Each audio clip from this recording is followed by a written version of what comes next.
Gold trusted gold buyers మీరు తాకట్టు పెట్టిన బంగారాన్ని విడిపించి ఈ రోజు ఉన్న మార్కెట్ ధరకు కొనబడను.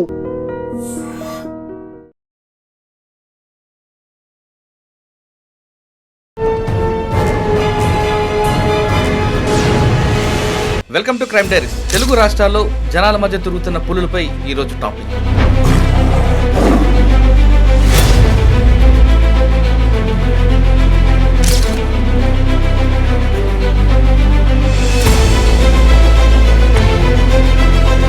అసలు అడవుల్లో ఉండాల్సిన పులులు బయటకు ఎందుకు వస్తున్నాయి? బయటకు వచ్చిన తర్వాత లేగ దూడల మీద ఆవుల మీద దాడులు చేస్తుంది. దీనివల్ల రైతులందరూ బెంబేలెత్తుతున్నారు. ఆ పులులు తిరిగి అడవికి వెళ్ళాలంటే ఏం చేయాలి? పులికి ఎలాంటి హాని కలగకుండా అడవికి ఎలా తీసుకెళ్ళాలి? దీనికి ఎవరు పర్మిషన్ ఇస్తారు? అసలు పులి రోజుకి ఎన్నిసార్లు ఉంటుంది? ఇలాంటివన్నీ కూడా టోటల్గా చెప్పాలంటే పులి గురించి మనకి ఆసక్తికర విషయాలు చెప్పడానికి ఒక వ్యక్తి వచ్చారు. ఆయన ఈ వారం మన గెస్ట్. పేరు ఎం రామ్మోహన్ గారు, డిఎఫ్ఓ, జన్నారం, ఆదిలాబాద్ జిల్లా, తెలంగాణ.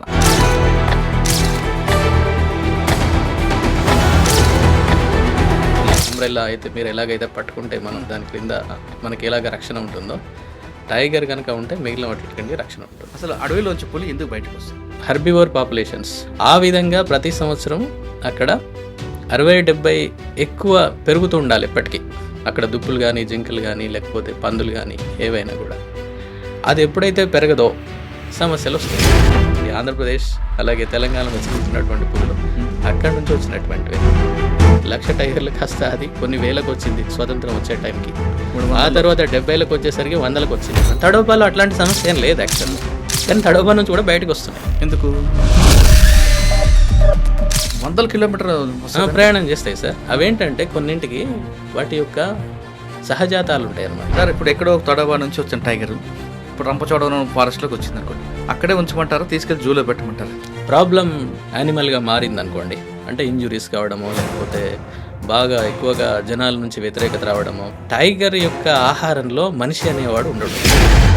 లేదు, మిగతా జంతువులు ఎలా గుర్తిస్తాయి పులి వస్తుంది వేట కోసం? లంగూర్ అంటే కొండముచ్చు అంటాం కదా. అవును, ఆ కొండముచ్చులు పైన ఉంటాయి. సరే, అక్కడ జింకలు గుంపు ఉందని విషయం పులికి ఎలా తెలుస్తుంది?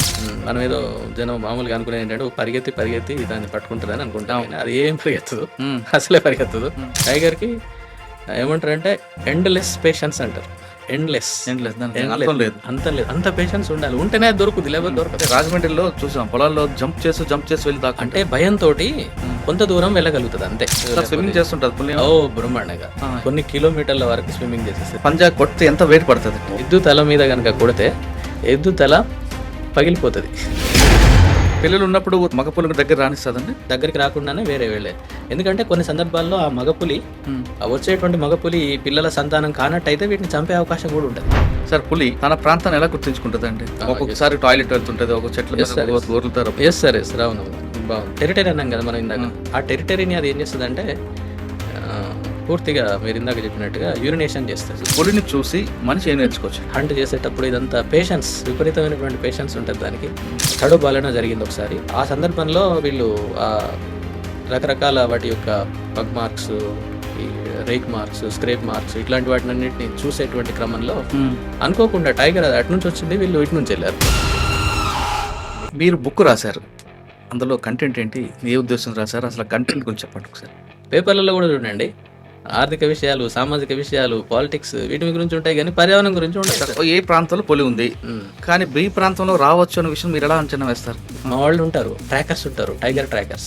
వాళ్ళు ఎంత బాగా ఇన్ఫర్మేషన్ చెప్తారంటే, ఒకవేళ మత్తు ఇంజక్షన్ కొట్టిన తర్వాత దానికి మత్తు ఎక్కడానికి ఎంత టైం పడుతుంది, తిరిగి మామూలు స్థితి రావడానికి ఎంత టైం పడుతుంది? ఒకవేళ అది మొత్తానికి స్పృహ కోల్పోయి ప్రాణం పోయే పరిస్థితి ఉందనుకోండి, మళ్ళీ దాన్ని రివర్స్ చేయాలి.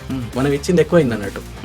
ఇది చాలా కష్టమైనటువంటి పని. పంట నష్టం జరిగింది అనుకోండి, అడవి పందుల వలన, ఇంకా వేరే వాటి వలన, దానికి కాంపెన్సేషన్ ఇస్తారు. ఒక ఎకరానికి 7,500 రూపాయలు అట్లా ఇస్తారు. అలాగే చనిపోయిన ఆవులకి వాటికి కూడా ఇస్తారు. మేము ఎన్నోసార్లు ఇచ్చాము.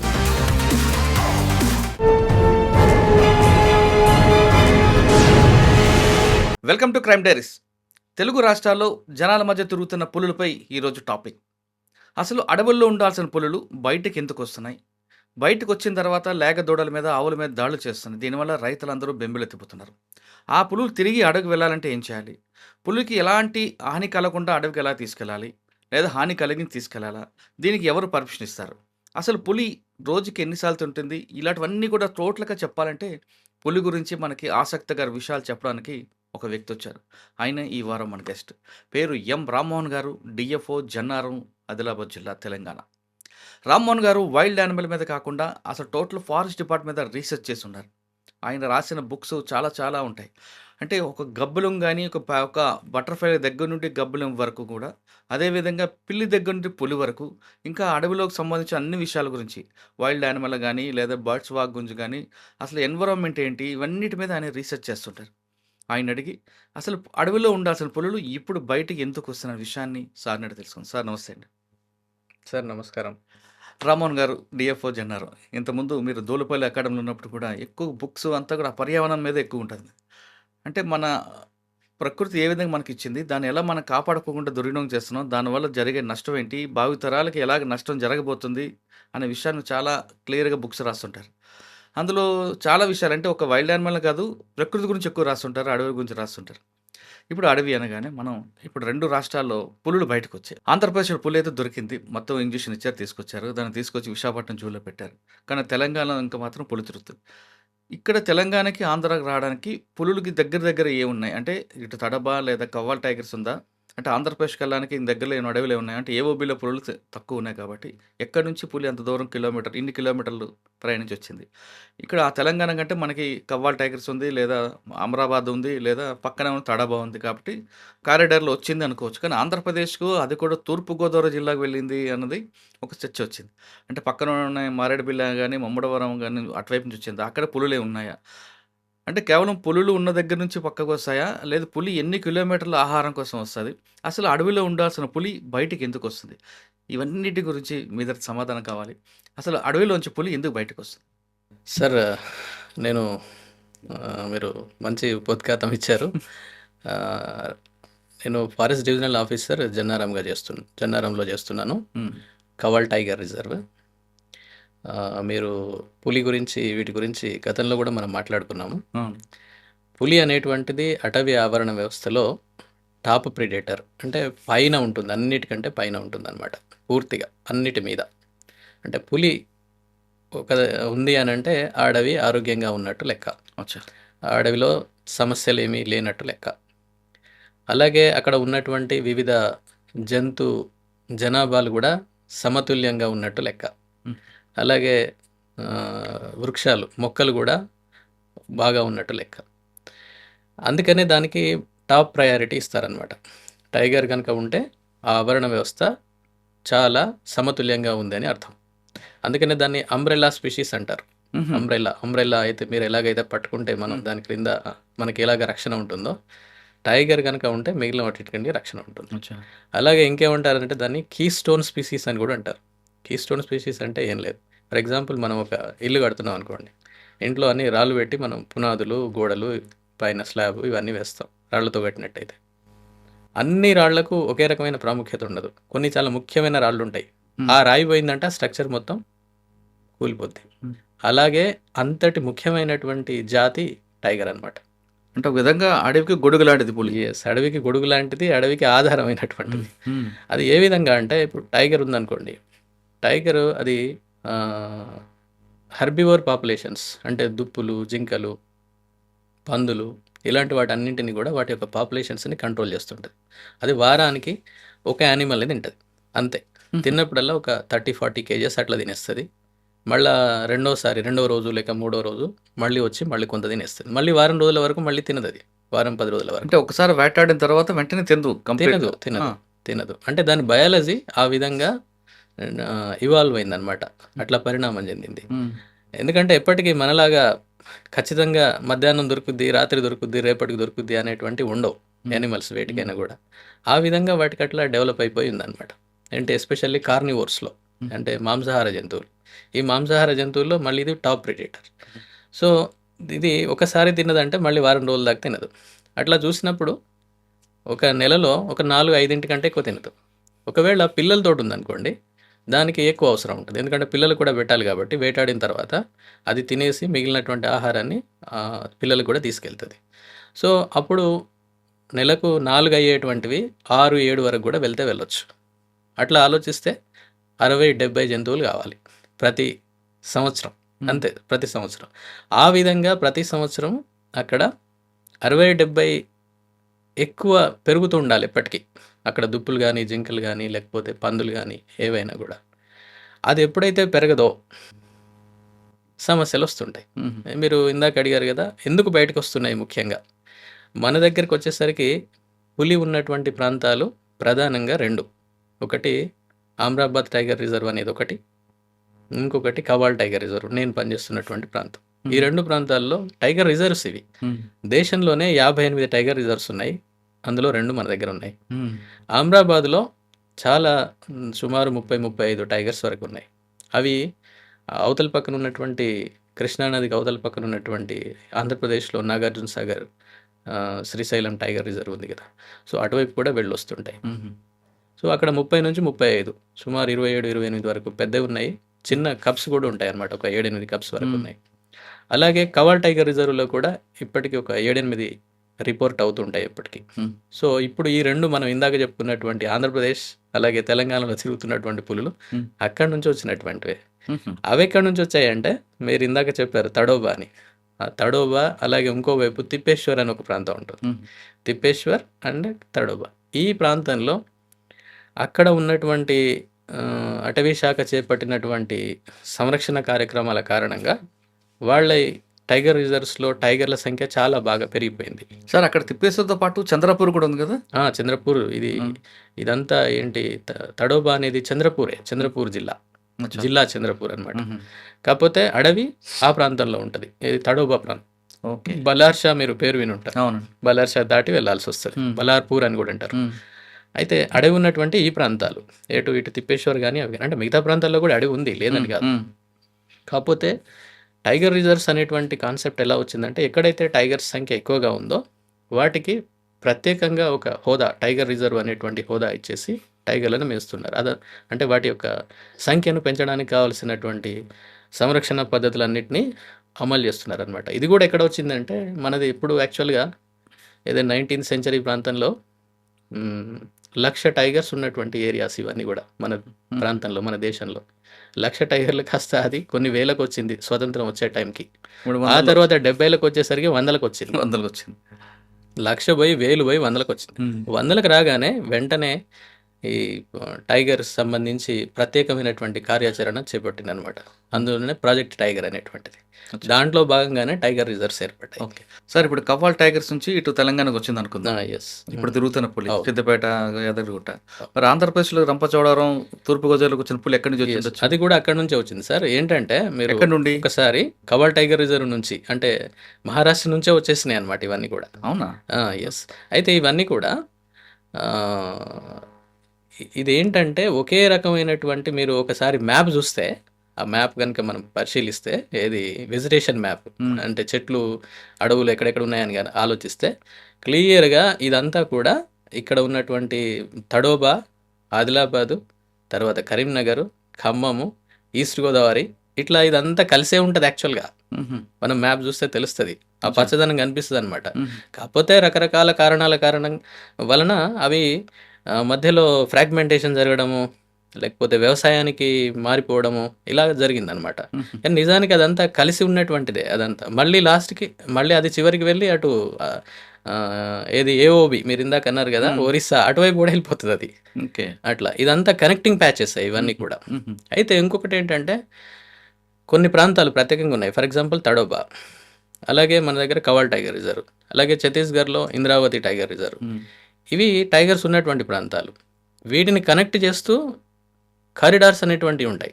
కారిడార్ అంటే వసారా అంటాం కదా, ఒక రూమ్ నుండి ఇంకో రూమ్కి వెళ్ళాలంటే మనం కారిడార్ నుంచి వెళ్తాం.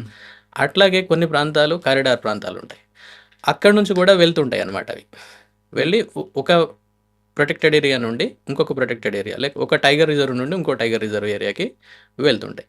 అయితే ఇక్కడ ముఖ్యంగా బయటికి రావడానికి కారణాలు కనుక గమనిస్తే, ఏవైనా కూడా టైగర్ అనే కాదు ఏవైనా కూడా ప్రధానంగా ఏంటంటే, ఫస్ట్ జరగాల్సి ఉన్నటువంటి కారణం ఆవాసం, వాటి యొక్క ఆవాసం నాశనం కావడం. అది మొట్టమొదటి కారణం. వాటి ఆవాసం దెబ్బతింటుంది. దానికి కారణాలు చాలా ఉన్నాయి. చెట్లు నరగడం కావచ్చు, లేకపోతే ఎంక్రోచ్మెంట్స్ కావచ్చు, ఇలాంటివి అనమాట. అలాగే కొన్ని జంతువులను చంపడం కావచ్చు, ఇలాంటివన్నీ. ఫస్ట్ ఆవాసం దెబ్బతినడం అనేటువంటిది ఒకటి. రెండవది ఆవాసం ముక్కలు కావడం, అంటే ఫ్రాగ్మెంట్ అయిపోతుంది. ఫర్ ఎగ్జాంపుల్ పెద్దగా ఒక పొడుగ్గా ఉన్నటువంటి ఏరియా ఉంది, మధ్యలో పెద్ద రోడ్ వెళ్ళడము, లేకపోతే మధ్యలో వ్యవసాయానికి అక్రమంగా చెట్లు కొట్టేయడము, ఆ ఏరియా మొత్తం క్లియర్ కావడము, ఇలాంటివి మన దగ్గర చాలా జరిగాయి. ఓకే. ఇక్కడనే కాదు, ఎక్కడైనా చాలా దేశం మొత్తంలో ఉన్నాయి, వేరే ప్రపంచ దేశాల్లో కూడా చాలా చోట్ల ఉన్నాయి. సో ఒకప్పుడు వాటి ఆవాసం ఎట్లయితే ఇంటాక్ట్గా ఉండేదో ఇప్పుడు ఆ పరిస్థితి లేదు.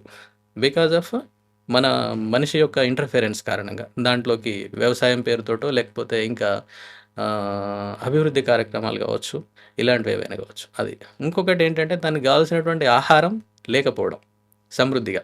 ఇప్పుడు నేను ఇందాక చెప్పాను మీకు, వారానికి దానికి ఒకటి కావాలి, తినాల్సిందే ఆహారం, తినడం కోసమే, అదే దాచిపెట్టుకోవడం కోసమే కాదు, తినడం కోసమే, అప్పటి వరకు తినడానికే. సో అవి కూడా ఏం చేస్తున్నారంటే హంటింగ్, అదే పోచింగ్ అంటారు, చంపేస్తుంటారు. అలా ఆహారం కూడా వాటికి దొరకదు. ఆహారం కూడా దొరకకపోవడం కూడా దానివల్ల కూడా అది ఒక ప్రాంతం నుండి ఇంకో ప్రాంతానికి వెళ్తుంది. ఇంకొకటి ఏంటంటే ఒక దగ్గర అంటే నీటి సౌలభ్యం కూడా ఉండాలి. సరే, అది తర్వాత ప్రయారిటీ అనుకోండి. ఇలా రకరకాల కారణాలు. ఇంకొకటి ఆడపులి అనుకోండి, మగపులి కోసం, లేక మగపులి ఆడపులి కోసం మేటింగ్, దాని గురించి కూడా వెళ్తాయి, ఒక దగ్గర నుండి ఇంకో దగ్గరికి వెళ్తాయి. ఇలా కొన్ని కిలోమీటర్ల మేరకు అవి ప్రయాణం చేస్తూనే ఉంటాయి. ఈవెన్ కొన్ని వందల కిలోమీటర్లు కూడా వెళ్తాయి. ఇవన్నీ కారణాలు వాటన్నిటికీ కూడా. అంటే అభివృద్ధి కార్యక్రమాలు కావచ్చు, ఆవాసం నాశనం కావచ్చు, లేకపోతే అందులో వాటి యొక్క ఆహారం వాటికి దొరకకపోవడం కావచ్చు, ఇలాంటివన్నీ. ఇంకా కొన్ని సందర్భాల్లో అన్నీ బాగుంటాయి కానీ వాటి సంఖ్య పెరుగుతుంది, టైగర్ల సంఖ్య పెరుగుతుంది. ఫర్ ఎగ్జాంపుల్ తడోబానే అనుకో, తడోబాలో దేనికైనా కూడా ఒక క్యారింగ్ కెపాసిటీ అనేది ఒకటి ఉంటుంది. అంటే ఒక నిర్దిష్టమైనటువంటి ప్రాంతం ఉందనుకోండి, దాంట్లో ఉండాల్సిన జనాభా ఉండాలి, అంతకంటే పెరిగింది అనుకోండి అవి ఉండలేవు. మనుషులు కూడా అంతే. ఒక నలుగురికి కట్టినటువంటి ఇంట్లో ఇంకో నలుగురు పెరిగారనుకోండి, ఇద్దరు పెరిగారనుకోండి, ప్రాబ్లం అయిపోతుంది ఆటోమేటిక్గా. ఇంకా ఎంత స్పేస్ కోసం మనం ప్రయత్నిస్తున్నట్టుగా అది కూడా. అదే టైగర్ విషయంలో ఏంటంటే ఇది టెరిటోరియల్ యానిమల్, దానికంటూ ప్రత్యేకంగా తప్పనిసరి కొంత టెరిటరీ ఉండాలి. అది ఎన్ని కిలోమీటర్లు ఉండాలి? ఎస్, అది ఇదివరకు కూడా నేను గతంలో మనం డిస్కస్ చేసాం ఈ విషయం. దానికి స్పెసిఫిక్గా ఉంటుంది అనమాట. ఇది అంతా కూడా సైన్స్ సార్, ఇదంతా కూడా ఎవ్రీథింగ్ ఈజ్ సైన్స్ ఓన్లీ. మనం అనుకుంటాం దాని గురించి మనకు తెలియక మాట్లాడతాం, కానీ ఎలా ఉంటుందంటే దానికి దొరికేటువంటి ఆహారాన్ని బట్టి దాని ఏరియా ఉంటుంది. ఫర్ ఎగ్జాంపుల్ ఒక 10 చదరపు కిలోమీటర్ల ఏరియాలో దానికి కావాల్సిన దుప్పులు, జింకలు, ఆహారం, నీళ్లు, అలాగే అన్డిస్టర్బ్డ్ హ్యాబిటాట్ అంటే డిస్టర్బెన్స్ లేనటువంటి ఆవాసం ఉందనుకోండి, చాలు, అంతే. ఇక అది మిగతా ఏరియాకి పోదు, ఇక అవసరం లేదు. ఇంకా 5 కిలోమీటర్లనే ఉందనుకోండి, 5 కిలోమీటర్లే దానికి కావాల్సినవి ఉన్నాయి అనుకోండి, ఆ 5 కిలోమీటర్ల వరకే దాని టెరిటరీని ఏర్పరచుకుంటుంది. ఒకళ్ళు మీటింగ్ కావాల్సిందే, లేకపోతే అంటే అది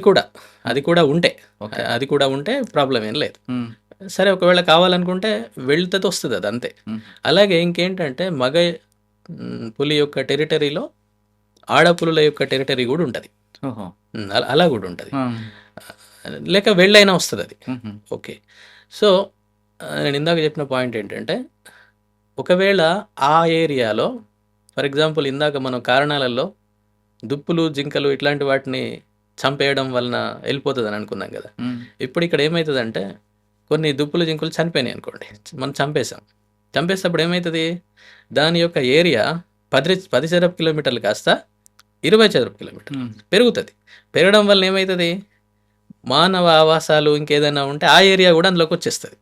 అంటే దగ్గరలో అదే దానికి అంటే ఇంటరాక్షన్ అయ్యేటువంటి మనుషులతోటి ఇంటరాక్ట్ అయ్యేటువంటి ఛాన్సెస్ పెరుగుతాయి. ఎందుకు, ఇందాక చెప్పినటువంటి కారణాలు. సో అంటే దానికి దొరికే ఆహారాన్ని బట్టి, దాని యొక్క ఆవాసాన్ని బట్టి, దాని యొక్క టెరిటరీ ఆధారపడి ఉంటుంది. మీరు గమనించి ఉంటారు. అంటే దీనికి కారణం ఎవరు, మళ్ళీ మానవ కార్యకలాపాల వల్లనే అట్లా అవుతుంటాయి అనమాట. ఇది ఒకటి. ఇందాక నేను తడోబా అని చెప్పాను, తడోబాలో అట్లాంటి సమస్య ఏం లేదు యాక్చువల్గా, కానీ తడోబా నుంచి కూడా బయటకు వస్తున్నాయి. ఎందుకు వస్తున్నాయి అంటే వాళ్ళు ఇందాక మనం డిస్కస్ చేసినట్టు అక్కడ మంచి ప్రొటెక్టివ్ మెజర్స్, కన్జర్వేషన్ మెజర్స్, సంరక్షణ కార్యక్రమాలు అవన్నీ తీసుకోవడం వల్ల వాటి సంఖ్య బాగా పెరిగిపోయిన తర్వాత ఇందాక మనం ఒక 10 టైగర్స్ ఉండేటువంటి ప్రాంతం అనుకోండి ఫర్ ఎగ్జాంపుల్, ఇంకొక 5 టైగర్స్ వచ్చేసినాయి, మళ్ళీ పుట్టినాయి, కప్స్ వస్తుంటాయి. మళ్ళీ అవేటి పోవాలి మరి, ఎందుకంటే ఇది టెరిటోరియల్ యానిమల్ కదా, దానికి టెరిటరీ కావాలి కంపల్సరీ. అప్పుడు అది ఏం చేస్తుంది, ఇక అది అక్కడ నుంచి బయటకు వచ్చేస్తుంది. అంటే ఏదైతే డామినెంట్ టైగర్ ఉంటుందో అది ఉంటుంది, ఎందుకంటే అది డామినెంట్ కదా, వేరే దాన్ని తోసేస్తుంది, అక్కడ నుంచి అది బయటకు వచ్చేస్తుంది. బయటకు వచ్చేసి ఇట్ విల్ బి బయటికి ఏంటి సర్చింగ్ ఫర్ టెరిటరీ, కొత్త టెరిటరీ కోసం వస్తుంది. దగ్గరలో కనుక ఏదైనా టెరిటరీ ఉందనుకోండి, ఫారెస్ట్ ఉందనుకోండి, అందులోకి వచ్చేస్తుంది. దాంట్లోకి వచ్చినప్పుడు కొత్తగా వచ్చింది కదా, అంతా కొత్తే, దానికి కొత్తే, ఇక్కడ ఉన్న మనుషులకు కొత్తే, కాబట్టి అంతా ఎస్ అది సమస్యగా మనం పరిగణిస్తాం దాన్ని అంతా. కానీ ఏం జరిగింది యాక్చువల్గా, అక్కడ దానికి టెరిటరీ లేకపోవడం, అక్కడ జనాభా పెరగడం వలన టెరిటరీ లేకపోవడం అనేది it is a natural process, అది ప్రకృతి సహజమైన విషయం కదా. కానీ కొత్త డామినెంట్ కొత్త ఏరియాస్కి వచ్చేసరికి దానికి కొత్తగానే ఉంటుంది, నేచురల్గా వచ్చింది అది, కానీ మనకు కొత్తగా ఉంటుంది ఇదంతా. ఏంటి ఇదంతా ఎక్కడి నుంచి వచ్చింది అనేటువంటిది మనకు అనిపిస్తూ ఉంటుంది. అయితే దగ్గరలో ఉన్నటువంటి ఏరియాస్లో ఈ సమస్య లేదు. ఇప్పుడు కాగజ్ నగర్, ఆదిలాబాద్, ఇక్కడ టైగర్లకి సమస్య లేదు. కానీ కొంచెం దూరంగా వెళ్ళిపోయి వేరే ప్రాంతాల్లో ఇప్పుడు ఎప్పుడు కనబడినటువంటి ప్రాంతాలకు వెళ్ళేసరికి ఇప్పుడు మనకు కొత్తగా ఉంది. అంటే మనకు కొత్తగాని అన్ని వందల కిలోమీటర్ ప్రయాణం చేస్తాయి సార్. అవేంటంటే కొన్నింటికి వాటి యొక్క సహజాతాలు ఉంటాయి అన్నమాట. అంటే బేసిక్ ఇన్స్టింక్ట్స్ అంటాం కదా, ఆ ఇన్స్టింక్ట్స్ ఉంటాయి కొన్నిటికి. ఫర్ ఎగ్జాంపుల్ కొన్ని టైగర్స్ ఇప్పుడు వరంగల్ ములుగు ప్రాంతం నుంచి కూడా ప్రయాణం చేసేటి, నేను ములుగులో పనిచేస్తున్న కార్యక్రమం అది ఆ సమయంలో. అయితే అవి ఏంటంటే అక్కడ ఎవరు అరే ఇప్పుడు పులి ఇక్కడ తిరగడం ఏంటి అని అనుకునేవాళ్ళు. ఎందుకంటే ములుగు అనేటువంటిది అదే స్టార్టింగ్ పాయింట్ ఫారెస్ట్ స్టార్ట్ కావడానికి వరంగల్ జిల్లాలో, పాత వరంగల్ జిల్లాలో. అక్కడ ఇప్పుడు అంటే ఈ మధ్య కాలంలో రీసెంట్ టైంలో అక్కడ టైగర్ ఉంటుందని ఎవరు అనుకోలేదు, కానీ టైగర్ అక్కడ రిపోర్ట్ అయింది. ఎందుకు అంటే అవన్నీ కూడా ఒకప్పుడు ఒక 20 ఏళ్ల కింద, 30 ఏళ్ల కింద, ఇంకా అంతకంటే వెనక గనక పోతే ఆ ప్రాంతంలో అక్కడ టైగర్స్ విపరీతంగా ఉండేటివి. ఇదంతా కూడా మనదంతా కూడా మంచి టైగర్ ల్యాండ్స్కేప్, ఇది టైగర్స్ ఉన్నటువంటి ప్రాంతమే ఒకప్పుడు. కాకపోతే ఈ తరానికి అది ఉన్నట్టుగా తెలియదు. అంటే మన పాత తరంలో ఉన్న టైగర్లకు వాసన చూసుకుంటూ వస్తున్నాయి ఇవి, నానమ్మ ఇల్లు వచ్చినట్టు. అలా వాటికి నేచురల్ గా ఇన్స్టింక్ట్స్ అలా ఉంటాయి. కాబట్టి అదే మూలాలు ఎక్కడ ఉన్నాయో చూసుకుంటూ వస్తుంటాయి, వెళ్ళిపోతుంటాయి.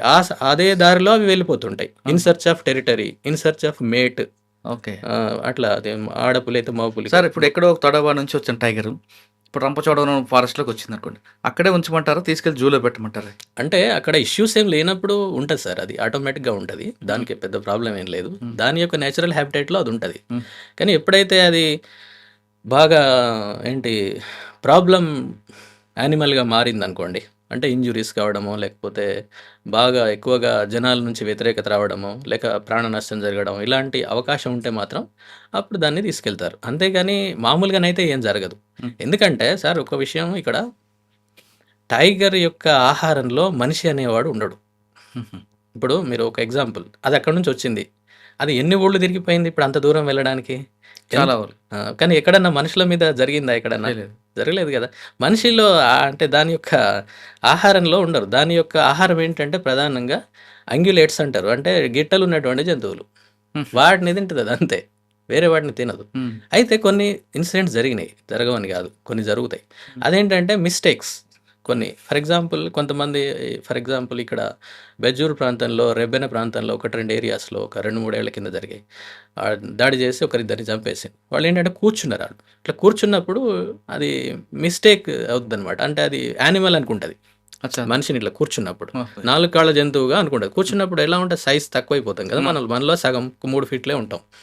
అప్పుడు అది ఏదో యానిమల్ అనుకుని టక్న దాడి చేస్తుంది. అంటే నిల్చుంటే కట్ చేయదు, నిల్చుంటే ఏం చేయదు, అట్లేం లేదు.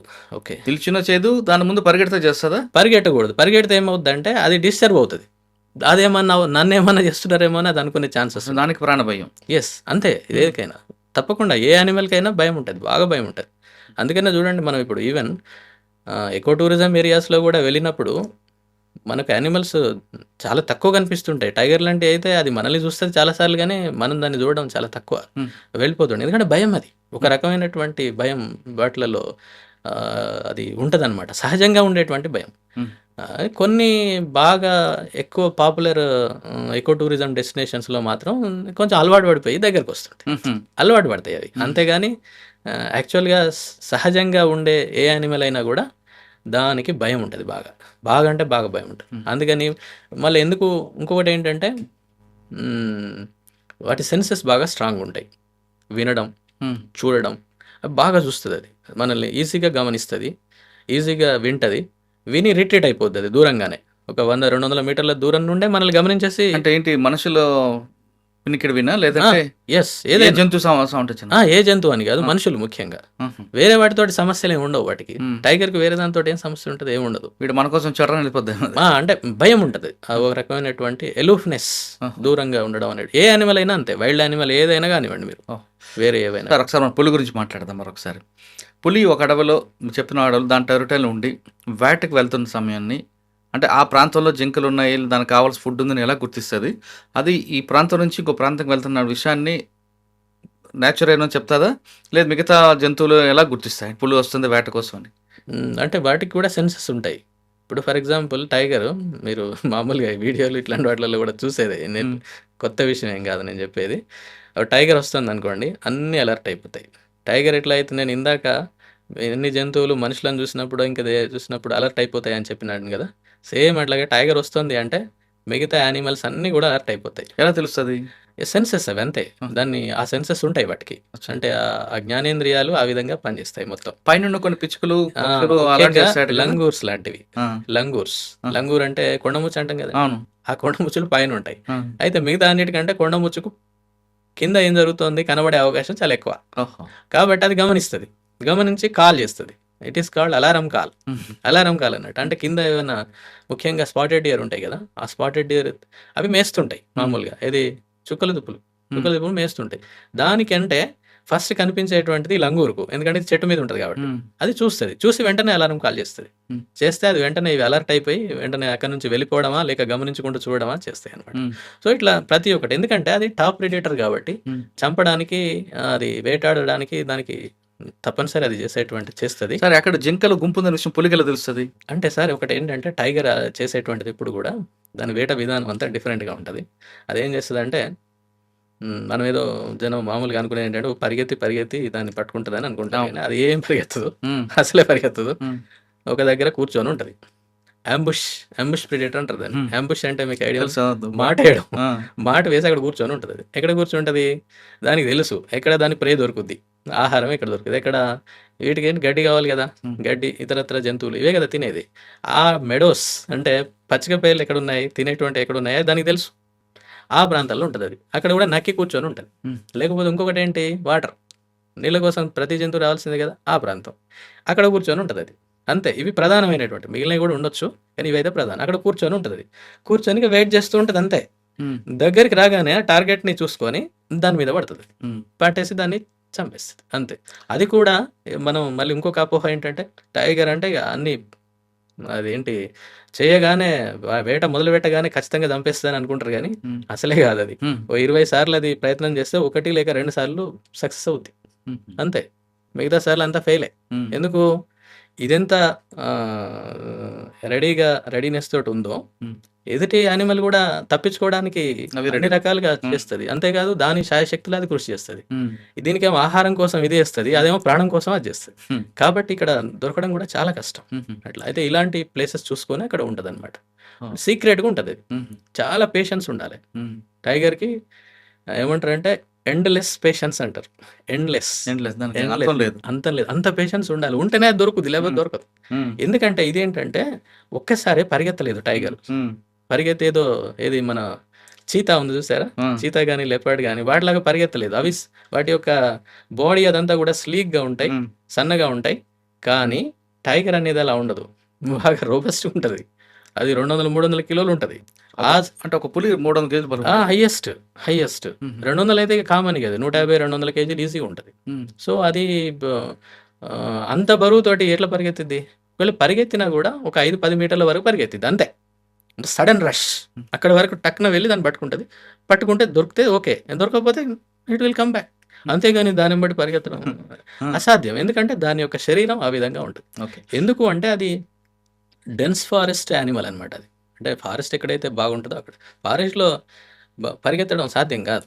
ఓకే, ఎక్కడైతే గడ్డి నేలలు, గడ్డి సంబంధించినటువంటి ల్యాండ్స్ ఉంటాయో, గ్రాస్ ల్యాండ్స్, అక్కడ పరిగెత్తడం సాధ్యమవుతుంది. అంతేగాని ఇక్కడ పరిగెత్తడం సాధ్యం కాదు. సార్ పులి గడ్డిలో బాగా పరిగెడుతుందా, లేదా డ్రై ల్యాండ్ ఎక్కువ బాగా పరిగెడుతుందా, లేదా ఇందాక మనం రాజమండ్రి ఆ ప్రాంతంలో చూసాం ఒక పంట పొలాల్లో జంప్ చేసి వెళ్తుంటుంది, ఎక్కడ దానికి కంఫర్ట్గా ఉంటుంది? అంటే పరిగెత్తడం అనేది దాంట్లో ఉండదు సార్. యాక్చువల్గా పరిగెత్తదు. నేను ఇందాక చెప్పాను కదా, ఎప్పుడంటే 5-10 మీటర్లు పరిగెత్తడం అనేది కేవలం వేటను పట్టుకోవడానికి మాత్రమే. ఒక 10-20 మీటర్లు అట్లా వేట కోసం కాకుండా దానికి ప్రాణభయం ఉంది. లేదు, మామూలుగా వెళ్ళిపోద్ది అంతే. పరిగెత్తడం అంటే అది అలసిపోతుంది. అంటే రాజమండ్రిలో చూసాం పొలాల్లో జంప్ చేసి వెళ్ళి దాకా అంటే భయంతో కొంత దూరం వెళ్ళగలుగుతుంది అంతే. అంతేగాని మనలాగా ఏదో స్ప్రింట్ స్విమ్మింగ్ చేస్తుంటుంది పులి. బ్రహ్మాండంగా కొన్ని కిలోమీటర్ల వరకు స్విమ్మింగ్ చేసేస్తాయి. దాన్ని కూడా ఇందాక నేను చెప్పాను కదా, చాలా ఏంటంటే సహజాతం, అది కూడా చాలా ఇన్స్టింక్ట్. అది కొన్ని కిలోమీటర్లు, కొన్ని గంటల పాటు స్విమ్ చేసేసి బయటకు వెళ్ళిపోతాయి ఒక ప్రాంతం నుండి ఇంకో ప్రాంతానికి. సహజంగా వాటికి ఉన్నటువంటి లక్షణం. ఆ మనిషి అయితే మనం నేర్చుకోవాలా, కానీ యానిమల్స్ వేటికి కూడా పుట్టుకతో వచ్చేస్తాయి. పుట్టుకతో వచ్చేటువంటి గుణాలు ఇందాక సహజాతం అంటే అది అట్లా అనమాట. దానికి ఉంటుంది అది. అందుకనే ఇప్పుడు మనం గోదావరి ఈ ప్రాంతంలో ఛత్తీస్గఢ్ నుంచి ఇటు రావడము, లేకపోతే కృష్ణా నది ఆంధ్రప్రదేశ్ నుంచి ఇటు రావడం, ఇటు నుంచి ఆంధ్రప్రదేశ్కి వెళ్ళడం చాలా సింపుల్గా వెళ్ళిపోతాయి. అయితే అవన్నీ కొంచెం జాగ్రత్తలు పడతాయి, ఎక్కడి నుంచి వెళ్ళడం ఏంటి. ఈ దారులు, అడవిలో కూడా దారులు, ఇవన్నీ కూడా చాలా డెఫినెట్గా ఉంటాయి. మనం అనుకుంటాం అడవి అంటే మొత్తం ఎట్లా పడదట్నే పోతాయి, అట్లా కాదు. దానికి కూడా ట్రైల్స్ ఉంటాయి, పాత్స్ ఉంటాయి. ఆ పాత్స్లో మాత్రమే వెళ్తాయి అవన్నీ కూడా పులి అట్లా. అంతేకాదు ఈ ఇప్పుడు మీరు నడవడం పోవడం గురించి మాట్లాడారు కదా, చాలా జాగ్రత్తగా వెళ్తుంది పులి. ఎందుకంటే దాని యొక్క ఇది ఉంది కదా, ప్యాడ్ ఉంటుందా, ఇక్కడ ప్యాడ్ ఉంటుంది, ఇక్కడ క్రింద ఈ పైన ఉన్నటువంటి, అంటే ఇది పైకి ఉంటుంది, ఇది పడదు. ఈ 4 పడతాయి. ఇవేంటి, కాలి వేళ్ళు, అంటే కాళ్ళే కదా మన టోస్, ఫింగర్స్ అనుకో, టోస్ అనమాట. ఈ 4 పడతాయి, ఇట్లనే ఈ ప్యాడ్ పడుతుంది. ఇది అనమాట దాని ముద్ర. ఇది ఎప్పుడు కూడా చాలా మెత్తగా ఉంటుంది, చాలా మెత్తగా ఉంటుంది. మీరు పిల్లి చూడండి, ఇప్పుడు దీనికి పిల్లిని మీరు అబ్జర్వ్ చేస్తే పిల్లి గురించి చాలా విషయాలు తెలుస్తాయి. పిల్లి మన ఇంట్లోనే ఉండేది కానీ అది చూడండి. ఈ 4, ఇది ఒకటి, ఇది మెత్తగా ఉంటుంది. ఎందుకంటే మళ్ళీ సేమ్ ఇదే ఇందాక విషయమే. అది దాడి చేసేటప్పుడు దాడి చేయాలి కదా, ఎదుటి ఆహారం మీద పట్టుకోవాలి కదా. పట్టుకోవాలంటే ఏమాత్రం అక్కడ చప్పుడు కావద్దు, శబ్దం కావద్దు, అంటే ఇది మెత్తగా ఉండాలి. అందుకని దాన్ని అట్లా ఇవాల్వ్ అయింది అన్నట్టు. అది మెత్తగా ఉంటుంది, వెళ్తుంది టక్న. దాన్ని అంటే తెలియద్దు, దానికి బ్రేక్ తెలియకూడదు, ఇది ఉన్నటువంటి విషయం. అలా కాకుండా గిట్టల్లాగా ఉంది అనుకోండి, గట్టిగా ఉంది అనుకోండి, తెలియదు, సౌండ్ వస్తుంది, ఈజీగా తెలిసిపోతుంది. అట్లా అది ఇవాల్వ్ అయింది అనమాట. అట్లా మెత్తగా ఉంటుంది కదా. ఒక్కోసారి ఫారెస్ట్ లో ముళ్ళు. కరెక్ట్ చెప్పారు. ఇక్కడ ఏంటంటే ఇలా మెత్తగా ఉంటుంది కాబట్టి అది అట్మోస్ట్ కేర్ తీసుకుంటుంది, చాలా కేర్ తీసుకుంటుంది. ఎట్లా, మంచి డస్ట్ ఉన్నటువంటి ఏరియాస్, కాలిబాటలు, మెత్తగా ఉన్నటువంటి ప్రాంతాలు, వీటిని ప్రిఫర్ చేస్తుంది. అంతేగాని రాళ్ళు రప్పలకి వెళ్ళి ముళ్ళు ఉన్న కాడికి పోదది. ఒకవేళ గుచ్చుకుంది అనుకోండి, గుచ్చుకుంటే ఇంతే సంగతులు. అది అందుకనే అంత ఇంపార్టెంట్ దానికి. గుచ్చుకుంది అనుకోండి, గుచ్చుకుంటే అది చిన్న గాయం అయితేనేమో దానికి ఉన్నటువంటి ఏంటి వ్యాధి నిరోధకత శక్తి ఉంటుంది కదా, వ్యాధి నిరోధక శక్తితోటి ఇమ్యూనిటీ ఉంటుంది కాబట్టి అది గాయం మానిపోతుంది. పెద్దగా అయింది అనుకోండి, అది చచ్చిపోతుంది ఇక. ఎందుకు, గాయం పెద్దగా అయినప్పుడు ఆహారం సేకరించలేదు, వేట చేయలేదు కాబట్టి ఆహారం దొరకదు, చచ్చిపోతుంది అంతే. అంటే ఒక ఇంజురీ అనేటువంటిది దానికి ప్రాణాంతకం కూడా అవుతుంది. అందుకని అది ఏం చేస్తుంది అంటే, చాలా జాగ్రత్తగా ఉన్నటువంటి డెసిగ్నేటెడ్ ఏరియాస్, ఎప్పుడు ఉపయోగించేటువంటి ఏరియాస్, డస్ట్ ఉన్నటువంటివి, ఎలాంటి రాళ్ళు రప్పలు లేకుండా, ముళ్ళు లేకుండా, ఇలాంటి సేమ్ దీన్నే ఈ పోచర్స్ దీన్నే ఉపయోగిస్తారు. ఇదే టెక్నిక్ని వాళ్ళు ఉపయోగించుకుంటారు. వాడు ఏం చేస్తాడు, అది పోయేటువంటి దారిలో వెళ్తుంది అనుకోండి, అట్లాంటివన్నీ ఐడెంటిఫై చేస్తారు వాళ్ళు, దొంగలు, పోచర్స్. కొన్ని ప్రాంతాల్లో ఉన్నారు, ఎస్పెషల్లీ నార్త్ ఇండియాలో కొన్ని. అవునండి, మనం చూసా కూడా గ్యాంగ్ ఆర్టిస్, బవేరియాస్ అని. అంటే వీళ్ళు ఒకప్పుడు ఏంటంటే అక్కడ ఉన్నటువంటి రాజులకు వాళ్ళందరికీ కూడా హంటింగ్లో వాళ్ళకు హెల్ప్ చేసేవాళ్ళు అనమాట. అట్లా ప్రొఫెషనల్స్ వాళ్ళు. ఆ విధంగా తర్వాత ఏమైంది, ఈ హంటింగ్ అనేది 1972 వన్యప్రాణి చట్టం వచ్చిన తర్వాత అవన్నీ నిషేధించడం అయింది.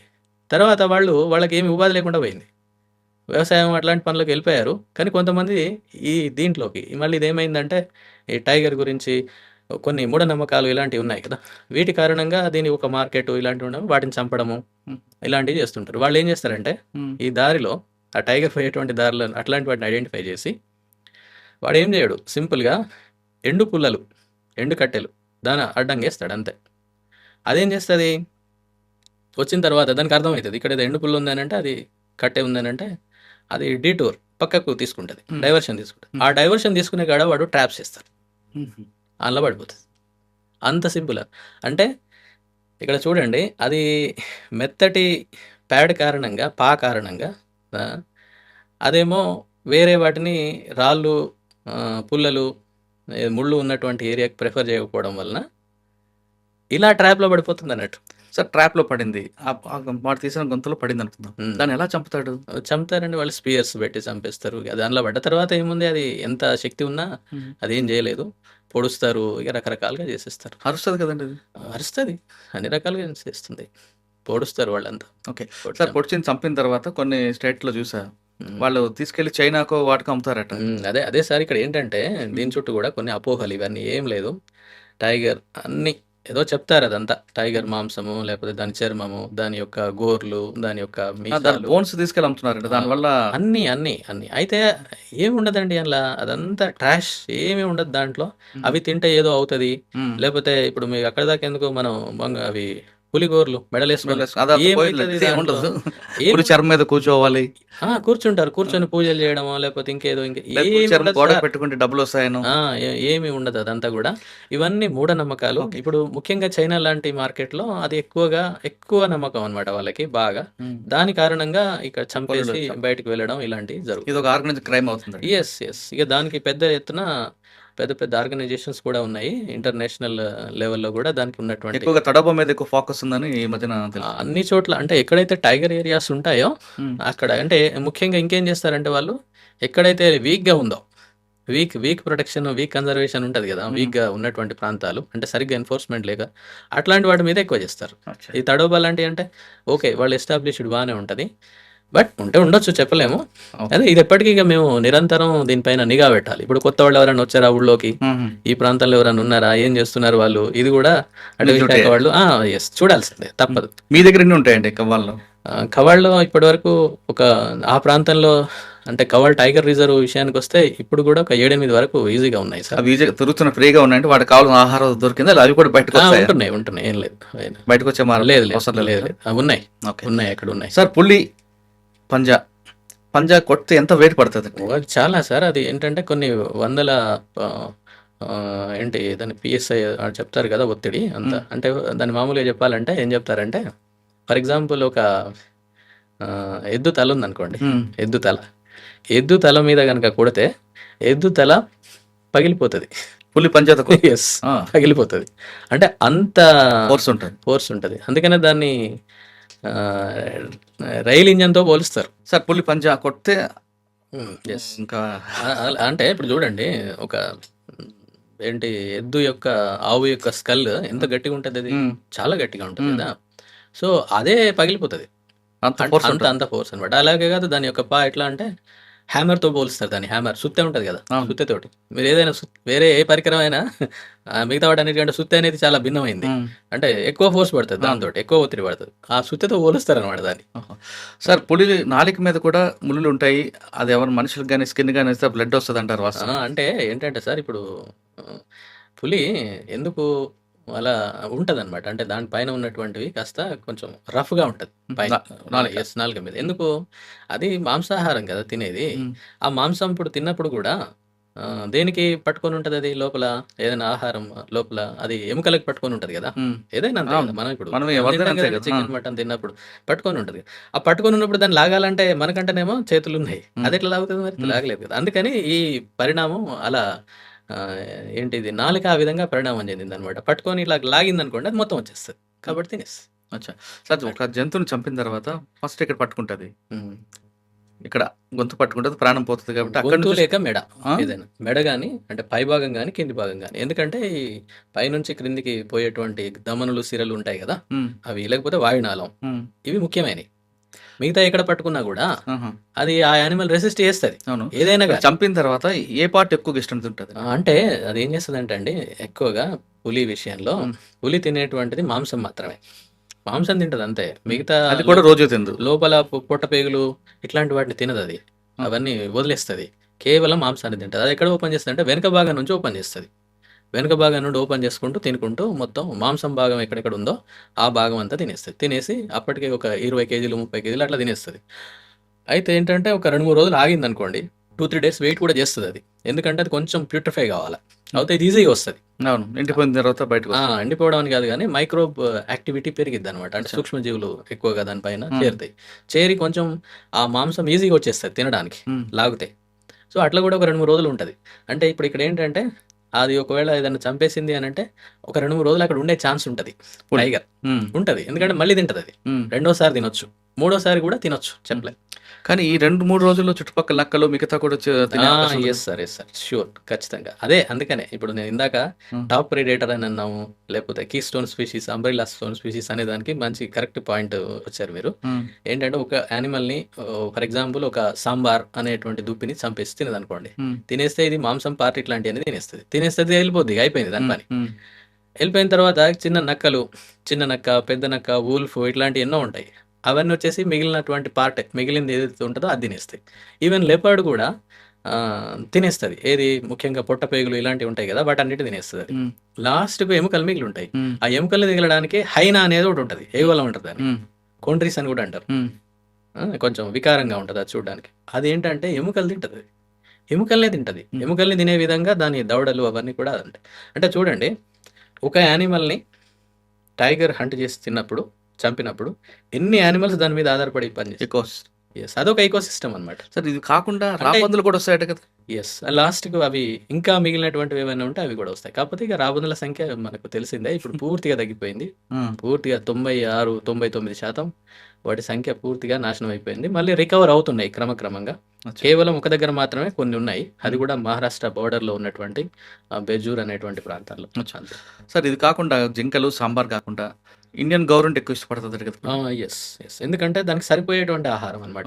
ఇండియన్ గవర్నమెంట్ దాంతో ఫైట్ చేయడం కష్టం కదండి? కష్టం, కానీ చేస్తుంది. టైగర్ పట్టేస్తుంది. ఇందాక నేను చెప్పాను కదా, మాటు వేసి పట్టుకొని చంపేస్తుంది. ముఖ్యంగా ఇందులో అన్నింటిలోకెల్లా సాంబార్ అనే దుప్పి ఒకటి, సాంబార్ డీర్ అంటారు, అదొకటి. రెండవది ఈ ఇండియన్ గార్. ఈ రెండు ఇవి ఏంటంటే మీడియం సైజ్డ్. అఫ్ కోర్స్ ఇది కొంచెం పెద్దగానే ఉంటుంది. ఇది మన గార్ అంటారు దాన్ని ఇండియన్ బైసన్ అని కూడా అంటారు. అడవి దున్న. అవును, అడవి దున్నలు కవర్ టైగర్ రిజర్వ్లో బ్రహ్మాండంగా ఉంటాయి. చూసారు, చాలా అంటే చాలా ఉంటాయి, చాలా బాగుంటాయి, చాలా మెజెస్టిక్ గా చాలా ఉన్నాయంటే మరి పులులు కూడా వస్తుంటాయి కదా? వస్తాయి, ఉన్నాయి, ఎందుకు ఉన్నాయి. కాకపోతే ఇక్కడ ఏంటంటే సార్, ఇప్పుడు తడోబా లాంటివి ఒక 20-25 ఏళ్ల కిందనే అది ఎస్టాబ్లిష్ అయిపోయింది. 20 ఏళ్ళ నుండి ఇవాల్వ్ అవుతూ వస్తుంది. మనమేమో ఇంకా మొదట్లోనే ఉన్నాం. ఎందుకంటే మన దగ్గర ఉన్నటువంటి కొన్ని ఇష్యూస్ ఉన్నాయి. ఏంటి అంటే వాస్తవాలు ఇవన్నీ కూడా. హ్యాబిటాట్, ఆవాసం దానికి అనుకూలంగా లేకపోవడం, లేకపోతే కొన్ని ఏది మన ఎంక్రోచ్మెంట్లు ఉండడము. ఎంక్రోచ్మెంట్స్ ఉంటుంటాయి అక్కడక్కడ ఇప్పటికీ కూడా. అలాగే కొన్ని ప్రాంతాల్లో చెట్ల స్మగ్లింగ్, చెట్లు, టీక్ ఫారెస్ట్ మనయన్నీ కూడా. ఇంకా ఒక రకంగా చెప్పాలంటే తడోబాలో, తిపేశ్వర్లో ఉన్నటువంటి ఫారెస్ట్ కంటే కవాల్ టైగర్ రిజర్వ్ ఫారెస్ట్ బాగుంటుంది. వాస్తవం ఇది. చాలా పెద్ద పెద్ద చెట్లు ఉంటాయి అక్కడికంటే ఇక్కడ మన చెట్లు ఎక్కువ, వైవిధ్యం కూడా మనది చాలా ఎక్కువ. కాకపోతే ఏంటంటే టైం పడుతుంది. ఇదంతా కూడా ఇప్పుడు ఈ ఇష్యూస్ అన్నింటినీ మనం సార్ట్అవుట్ చేసుకెళ్ళాలి, జనానికి కూడా చెప్పాలి, వాళ్ళని కూడా కన్విన్స్ చేయాలి. అంటే వాళ్ళకి కూడా కొన్ని అపోహలు ఉంటాయి, వ్యతిరేకత, అవన్నింటినీ మనం వాళ్ళకి చెప్పి వాళ్ళని మనం ఇప్పుడు తడోబాలో ఎట్లాగైతే స్థానిక ప్రజలకు ఏ విధంగా అనేది ఉపాధి లభిస్తుందో, వాళ్ళు ఎన్ని రకాలుగా దాని నుంచి లబ్ధి పొందుతున్నారో ఆ విధంగా వాళ్ళకి చెప్పి కన్విన్స్ చేయడం ద్వారా వాళ్ళు కూడా లబ్ధి పొందుతారు. దాని ద్వారా మనం ముందుకెళ్ళొచ్చు. అచ్చా సార్, పులి ఆహారం గురించి తెలుసుకున్నాం, తన వేట గురించి తెలుసుకున్నాం. పులి సంవత్సరానికి ఎన్నిసార్లు మీటింగ్ వెళ్తారు? అంటే ప్రత్యేకంగా ఏం లేదు సార్, కాకపోతే ఈ చలికాలం ఇట్లాంటి వాటిలో ఎక్కువగా ఉంటుంది. మిగతా ప్రాంతాల్లో మిగతా టైంలో కూడా ఉంటుంది, కానీ ఈ టైంలో ఎక్కువగా ఉంటుంది అనమాట. అట్లా అది మీటింగ్ అయిన తర్వాత ఆడపులి అనుకుని బయటకు వేటకెళ్తా? అట్లేం లేదు, వేటకి వెళ్ళాల్సిందే, తప్పనిసరి వెళ్ళాలి. డెలివరీ అయింది, పిల్లలు పుట్టాక? ఎస్, పుట్టాక కూడా ఆ పిల్లని ఒక దగ్గర పెట్టేసి అది వెళ్తుంది, వేటకు వెళ్తుంది, వేట తీసుకొచ్చి అది తింటది, పిల్లలకు కూడా తీసుకొచ్చి పెడుతుంది. కాకపోతే అది చాలా ప్రొటెక్టివ్ ఉంటుంది, పిల్లల విషయంలో చాలా ప్రొటెక్టివ్. పిల్లలు ఉన్నప్పుడు మగ పులి దగ్గర రానిస్తుందండి? ఎస్, ఉంటుంది, అట్లేం లేదు. కాకపోతే అదే వెళ్తుంది అనమాట. అంటే అది రాకుండానే, దగ్గరికి రాకుండానే వేరే వెళ్ళేది. ఎందుకంటే కొన్ని సందర్భాల్లో ఆ మగపులి, వచ్చేటువంటి మగపులి ఈ పిల్లల సంతానం కానట్టయితే వీటిని చంపే అవకాశం కూడా ఉంటుంది. కొన్ని సందర్భాల్లో జరిగినాయి, అట్లాంటి రికార్డ్స్ కూడా ఉన్నాయి. కాబట్టి అది ఏం చేస్తుంది అంటే దీని పిల్లలు కాదనుకోండి, అది ఆ మగపులి యొక్క పిల్లలు కాదనుకోండి, అప్పుడు వాటిని చంపేటువంటి అవకాశం ఉంటుంది. అది నా పిల్లలు కావా అవునా అది మగపిల్లి గుర్తిస్తుంది, తెలుస్తుంది. తెలుస్తుంది. తన పిల్లలు అనుకుంటే దూరం ఉంటుందా? ఏం కాదు, వాటికి ఏం చేయదు. అంటే ఇది పూర్తిగా ఎస్టాబ్లిష్డ్ ఫ్యాక్ట్ ఏం కాదు నేను చెప్పేది, కానీ కొన్ని సందర్భాల్లో జరిగింది, రికార్డ్స్ ఉన్నాయి. అండ్ కొన్ని ఫొటోస్ చూస్తుంటామండి, ఆ. పులి పిల్లలు ఆడుకొని వెళ్ళడం అట్లా అయితే జరుగుతుంది. అవన్నీ కూడా టైగ్రెస్ మదర్ తోటి వెళ్తాయి. మ్మ్. ఇక్కడ మేల్ తోటి ఉండవు అవి ఎప్పుడు కూడా. మేల్ తోటి ఉన్నటువంటి రికార్డ్స్ చాలా తక్కువ, కానీ ఫీమేల్ ఏదైతే వాటి టైగ్రెస్ మదర్ ఉందో మ్మ్. మదర్ తోటే ఉంటాయి. ఆడపులి పిల్లలకి ఎన్ని రోజులు ట్రైనింగ్ ఇస్తుంది? ఎన్ని రోజులు చాలా దగ్గర సార్. ఇప్పుడు ఏంటంటే గతంలో కూడా మనం డిస్కస్ చేసాం ఈ విషయాలు. సుమారు 4-4.5 సంవత్సరాలు తల్లితోటే ఉంటాయి అవి పిల్లలు పిల్లలు. అంటే అందులో మగ పులి ఉంటే ఏదైనా సార్ నేచర్లో 50-50 ఏదైనా కూడా అంతే. మీరు తాబేళ్ళు తీసుకోండి, మొసళ్ళు తీసుకోండి, ఈ టైగర్స్ తీసుకోండి, ఏదైనా కూడా 50% మగ 50% ఆడ, మ్మ్. అంతే. మ్మ్. మనుషుల్లో వచ్చినటువంటి అవలక్షణాల కారణంగానే మనకు సమస్యలు, ఆ, మనకున్నటువంటి ప్రాబ్లం అదే. ప్రాబ్లం, మనం ఆలోచన విధానం సరిగ్గా లేకపోవడం. కానీ 50-50 50-50 ఎక్కడైనా కానీ పులి ఆడపులి మాత్రం తన పిల్లల్ని 4 నెలలు దగ్గరే వస్తుంది. 4 ఏళ్ళు 4 సంవత్సరాలు. ఓకే. 4 సంవత్సరాలు.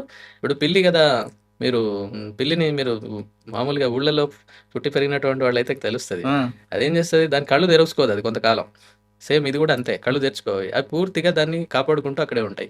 అంతేకాదు ఇంకేం చేస్తుంది అంటే అది అన్ని ఇల్లు తిప్పుద్ది అంటారు, మీకు పేరు వినుంటారు అన్నమాట. ఇది కూడా అంతే, ప్లేసెస్ మారుస్తుంటది. ఎందుకంటే వేరే యానిమల్స్కి తెలియకుండా. ఫర్ ఎగ్జాంపుల్ లెపర్డ్స్ ఉన్నాయి, లేకపోతే కుక్కలు ఉన్నాయి, హైనా ఉంది. అవి సింపుల్గా వచ్చేసి వాటిని తినేస్తాయి తల్లి లేనప్పుడు. ఎందుకంటే ఇక్కడ ఏం లేదు, ఇక్కడ నేచర్ అంతే.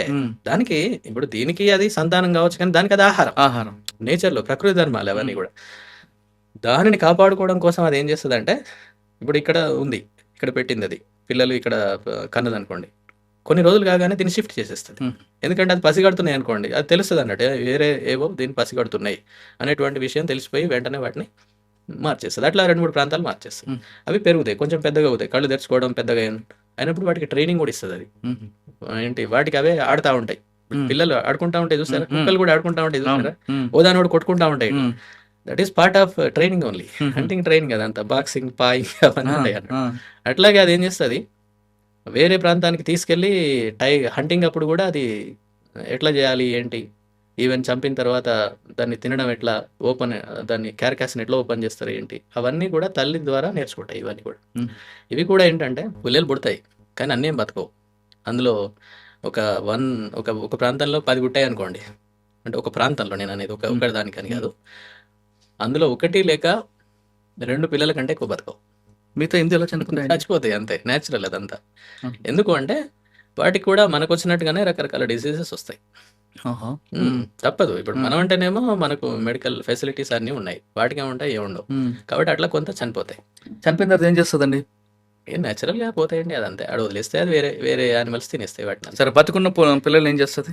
అయితే ఇక్కడ నేను ఒక మాట, అప్పుడు కొన్ని చచ్చిపోతాయి. ఇంకా కొన్ని ఏంటంటే 4 ఏళ్ళు పెరుగుతుంటాయి కదండి, 4 ఏళ్ళు వచ్చిన తర్వాత వీటికి కూడా టెరిటరీ కావాలి సొంతంగా. ఆ టెరిటరీ కోసం బయటకు వచ్చేస్తాయి. ఇప్పుడు తడోబా నుంచి బయటకు వచ్చేస్తున్నాయి, ఏది కొత్త కప్స్ ఏవైతే ఉంటాయో, కప్స్ అంటామండి పిల్లల్ని, ఆ కప్స్ బయటకు వచ్చేస్తాయి. బయటకు వచ్చినప్పుడు వేరే ప్రాంతాలకు వెళ్తుంటాయి.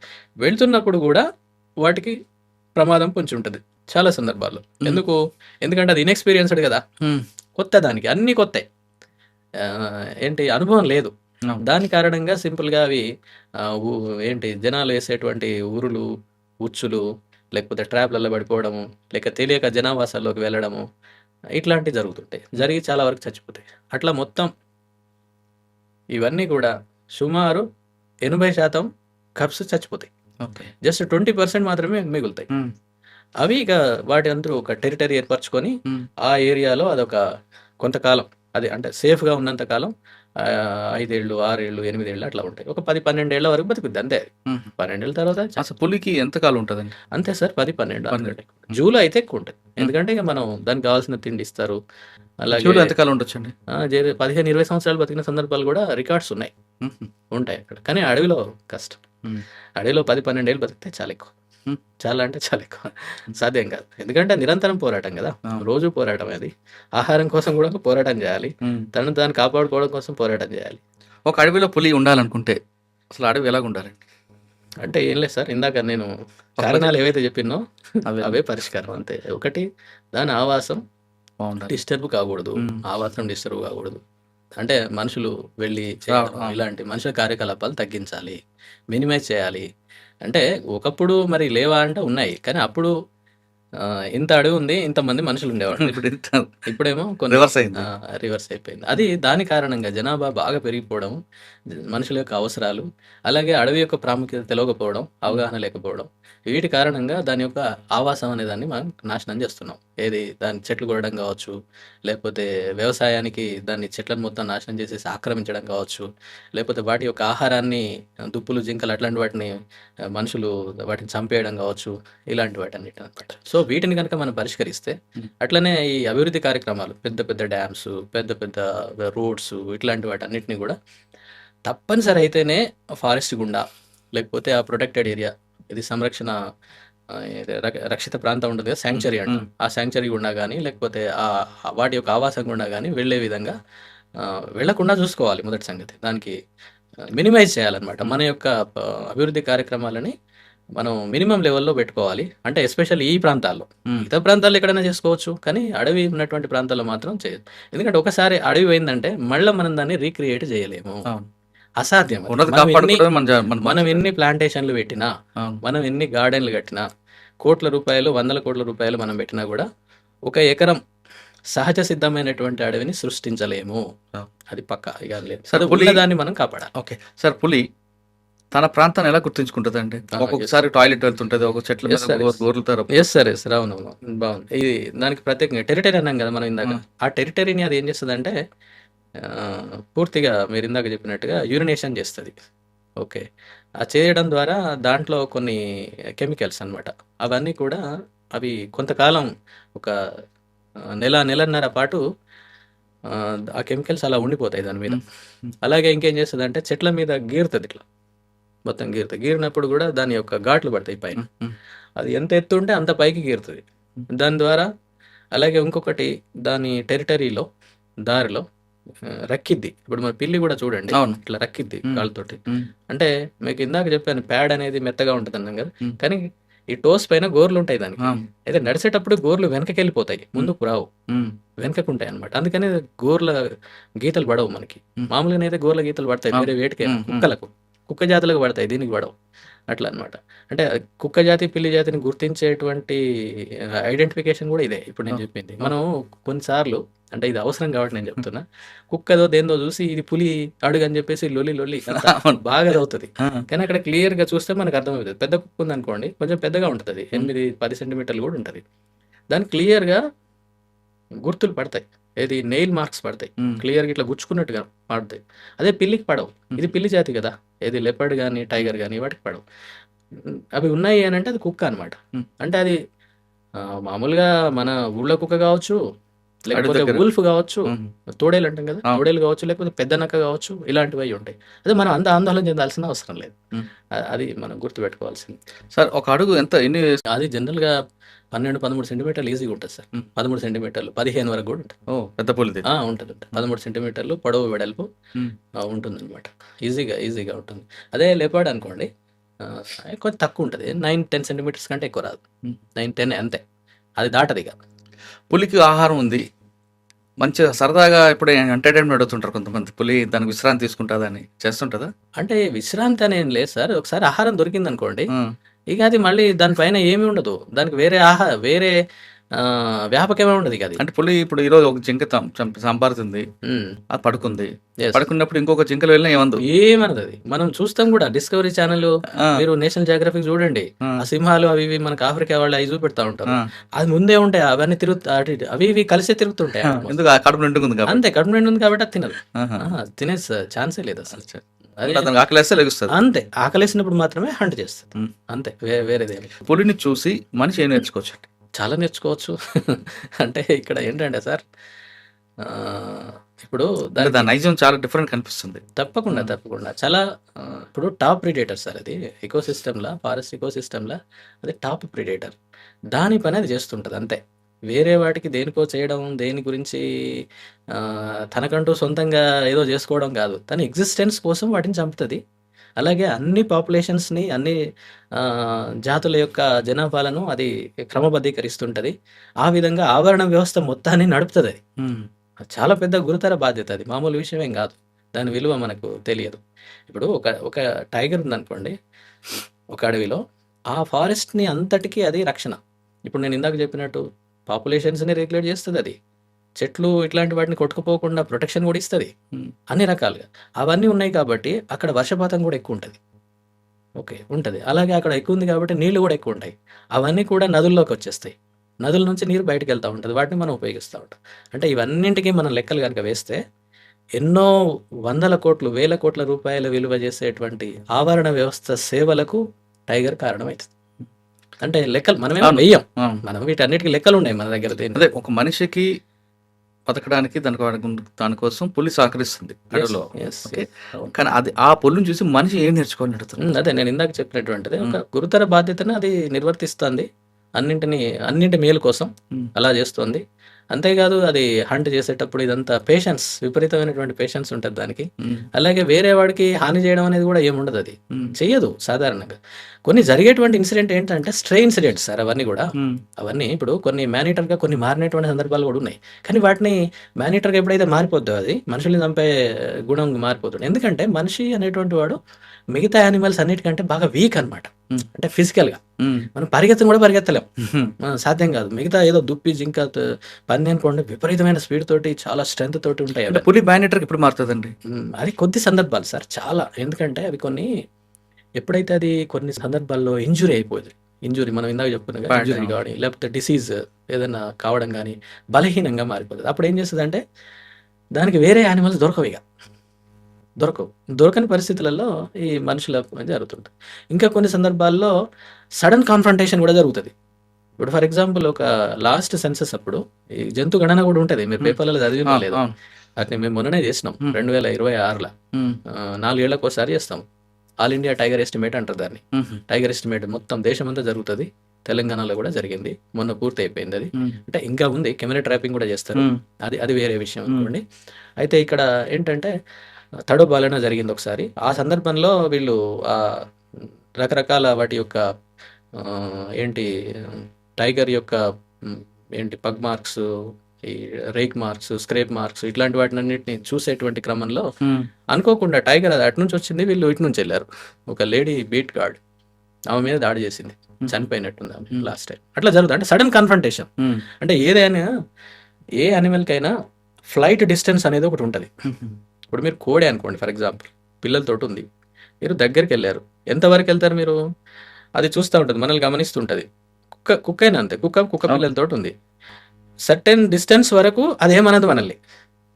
అంటే అది ఏం చేస్తుంటుంది అన్నట్టు చూస్తుంటుంది. అది ఎంత దగ్గరికి వచ్చామో అనే దాన్ని బట్టి అది అంచనా వేసుకుంటుందా, ఇక్కడికి వస్తే నేను తప్పించుకోగలుగుతాను అని ఆలోచిస్తుంది.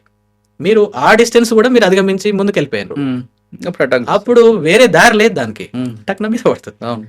ఇలాంటి సడన్ కాన్ఫ్రంటేషన్స్ కూడా కొన్ని ఛాన్సెస్ ఉంటాయి. సరే, మీరు ఇందాక అన్నటువంటి దానికి నేను కంక్లూడ్ చేస్తాను దాన్ని. ఇందాక టెరిటరీని ఎట్లా మార్క్ చేసుకుంటారు కదా, ఈ విధంగా మార్క్ చేసుకుంటుంది అనమాట. సార్, పులి గురించి పక్కన పెడదాం, మీ గురించి వద్దాం. మీరు బుక్ రాశారు, అందులో కంటెంట్ ఏంటి, ఏ ఉద్దేశం రాశారు, అసలు కంటెంట్ గురించి చెప్పండి ఒకసారి. Okay sir, thank you. ఏంటంటే ఇది రాసినటువంటి పుస్తకం ముఖ్యంగా పర్యావరణానికి సంబంధించినటువంటి సార్ పూర్తిగా. అంటే ఇది నేను గత 4-5 ఏళ్ళుగా ఈనాడు పత్రికలో వ్యాసాలు రాస్తున్నాను, పర్యావరణానికి సంబంధించినటువంటి వ్యాసాలు. అయితే నేను ఒక ప్రాక్టీసింగ్ ఫారెస్ట్ ఆఫీసర్గా నేను రకరకాల ప్రాంతాల్లో పనిచేశాను, చూశాను, కాలినడకన అంతా తిరిగాము. అయితే వాటి యొక్క విషయాలు చెప్పడానికి చాలా తక్కువ స్కోప్ ఉంది మన ప్రచార మాధ్యమాల్లో. అది ఏదైనా కానివ్వండి, పేపర్ కానివ్వండి, టీవీ కానివ్వండి, ఏదైనా కూడా. ఇప్పుడు మీరు కూడా ఎన్ని ఇంటర్వ్యూస్ చేస్తుంటారు, ఫారెస్ట్ అడవి ప్రకృతికి సంబంధించిన ఎన్ని ఉంటాయి, చాలా తక్కువ ఉంటాయి. అంటే మీరు ఇంట్రెస్ట్ కొద్దిగా కొంచెం పెంచుకొని ఉంటారు బహుశా, కానీ మిగతా అన్ని జనరల్గా నేను చెప్పేటువంటిది. అలాగే పేపర్లలో కూడా చూడండి, ఆర్థిక విషయాలు, సామాజిక విషయాలు, పాలిటిక్స్ వీటి గురించి ఉంటాయి, కానీ పర్యావరణం గురించి ఉండదు, తక్కువ ఉంటుంది, పెద్దగా ఎవరు పట్టించుకోరు. కానీ మరి పర్యావరణానికి ఇచ్చేటువంటి ప్రాముఖ్యత అంతేనా? పర్యావరణంలో మనం భాగం. అలాగే మన జీవనంలో కూడా పర్యావరణం అనేది అసలు లేకుండా సాధ్యమే కాదు. అలాంటప్పుడు దాని గురించి ఎంత ఉండాలి, చాలా లేవు. అయితే దాన్ని కొంతమంది రాస్తున్నారు, నేను కూడా రాయాలని చేయడం జరిగింది. అట్లా నేను ఇప్పటి వరకు 80 వ్యాసాల వరకు రాశాను ఒక 4-5 ఏళ్ల కాలంలో. 2020-21 ప్రాంతాల్లో మొదలుపెట్టాను నేను. అనుకోకుండా ఈనాడు వాళ్ళు కూడా నాకు మంచి అవకాశం ఇచ్చారు, ఎడిట్ పేజీలో వచ్చేటి, ఎడిటోరియల్ పేజీలో. అయితే తర్వాత ఏమనుకున్నానంటే మరి వేస్తున్నాం రైటే, కానీ పొద్దున చదువుతారు, సాయంత్రం వరకు అది మళ్ళీ పక్కన వెళ్ళిపోతుంది. పక్క పడేస్తారు. అది అలా కాకుండా దీన్ని ఒక పుస్తక రూపం ఇస్తే బాగుంటుందన్న ఉద్దేశంతో నేను మళ్ళీ అన్నింటిని సంకలనం చేసి సుమారు ఒక 61 ఉన్నాయి. 60 వ్యాసాలన్నింటినీ సంకలనం చేసి వాటిని ఒక 4-5 చాప్టర్లుగా వన్యప్రాణులు, వాటి యొక్క సమస్యలు, అలాగే అడవుల్లో ఉన్నటువంటి జీవ వైవిధ్యం, లేక నదులు, పర్వతాలు, ఇట్లాంటి వాటిలలో ఉన్నటువంటివి, ఇలా నేను ఒక 4-5 చాప్టర్స్గా విభజించి వాటన్నిటిని చేశాను. మీరు ఇందాక అన్నట్టు పెద్ద పులి దగ్గర నుంచి మినుగురు పురుగుల వరకు కూడా, ఆరుద్ర పురుగుల గురించి కూడా దాంట్లో ఉంటుంది. ఈవెన్ రివర్ డాల్ఫిన్ గురించి కూడా ఉంటుంది. అడవులు, మన అడవుల నుంచి అమెజాన్ అడవుల వరకు కూడా ఉంటుంది అందులో. ఇంకా అంతేకాదు, ఇంకెన్నో ఉన్నాయి. అసలు నేను దాంట్లో చేసినటువంటిది చాలా చిన్న భాగమే. మీరు రాసిన దాంట్లో కింద చిన్న పురుగు నుండి పైన రాబందు వరకు ఉంటుంది కదా. ఎస్, రాబందుల గురించి కూడా ఉంటుంది. ఎందుకంటే రాబందుల పైన నేను పనిచేశాను కొంతకాలం. వాటి గురించి పనిచేసేటువంటి అవకాశం నాకు వచ్చింది. ఒక 3-4 years నేను పనిచేశాను బెజ్జూర్ ప్రాంతంలో, అంటే పాత ఆదిలాబాద్ జిల్లా, ఇప్పుడు ఆసిఫాబాద్ జిల్లాలో వాటి గురించి. సో దాన్ని తెలియాలని, అంటే వాటి యొక్క ప్రాముఖ్యత తెలియాలని, దాని యొక్క విలువ తెలియాలని, అంతేకాకుండా మనకు వాటి పట్ల బాధ్యత కూడా ఉంది. వాటిని మనం బాగు చేయాలి, అంటే వాటిని మనం సంరక్షించాలి. వాటిని సంరక్షించడం ద్వారా మనకేం లాభం అంటే మనకే లాభం. అవి సరిగ్గా ఉంటే మనం సరిగ్గా ఉంటాయి. ఇప్పుడు టైగర్ లేదనుకోండి, ఆ ప్రాంతం అంతా దెబ్బతింటది. రాబందులు లేవనుకోండి, పొల్యూషన్ విపరీతమైన రకరకాల రాబందులే కదా మీరు రాసిన దాంట్లో గబ్బిలాలు. ఎస్, గబ్బిలాలు కూడా ఉంటాయి. గబ్బిలాలు లేకపోతే ఇంక లేదు. ఎస్, గబ్బిలాలు ఎన్నో వందల వేల కీటకాలను తినేస్తుంటాయి రోజు. ఆ విధంగా వాటి కీటకాల యొక్క సంఖ్యను క్రమబద్ధీకరిస్తుంటాయి అన్నమాట. అందుకోసం రాసిపెట్టారు అట్లా. ఎస్, అయితే ఏ జీవి అయినా కూడా దానికంటూ ఒక ప్రత్యేకమైనటువంటి స్థానం ఆవరణ వ్యవస్థలో ఉంటుంది. దాని గురించి మనకు తెలియకపోవడం వల్ల నష్టం జరుగుతుంటుంది. వాడి లేకపోవడము, అవి నాశనం కావడము, లేక వాటి ఆవాసాలు నాశనం కావడం, ఇట్లా జరుగుతుంటుంది. దాని యొక్క ప్రాధాన్యతను తెలియజేయడం కోసం నేను చేసినటువంటి ప్రయత్నం ఇది. ఓకే సార్, మరొకసారి ప్రొఫెషనల్కి వద్దామండి. ఫైనల్గా అడవిలో ఉంటే అసలు పులి బయటకు వచ్చింది, రావడానికి కారకులు మీరు చెప్పారు. వచ్చిన తర్వాత ప్రజలు ఏం చేయాలి, అవి రాకుండా ఉండాలంటే ప్రభుత్వాలు ఏం చేయాలి? అంటే ఒకటి సార్, ఈ ఆవాసాల పునరుద్ధరణ అనేటువంటిది చాలా ముఖ్యం. ఎప్పుడైతే ఆవాసం క్షీణించిందో, ఆవాసం దెబ్బతిన్నదో, దాన్ని మనం అడ్రస్ చేయాలి. కాకపోతే అది లాంగ్ టర్మ్ ప్రొసీజర్. అదంతా కూడా వెంటనే మనం అనుకున్నంత తొందరగా కాదు. కొన్ని ఏళ్ళు పట్టిద్ది, 5 ఏళ్ళు, 10 ఏళ్ళు, ఒక జనరేషన్ టైం కూడా పట్టచ్చు. కాకపోతే దానికి తప్పనిసరి అందరూ కూడా కట్టుబడి ఉండాలి. ఇటు ప్రజలు కానీ, ప్రభుత్వాలు కానీ, ఎవరైనా కూడా కొన్ని షార్ట్ టర్మ్ మెజర్స్ తీసుకోవచ్చు, కొన్ని లాంగ్ టర్మ్ మెజర్స్ తీసుకొని దాన్ని ఆవాసాన్ని పునరుద్ధరించాలి.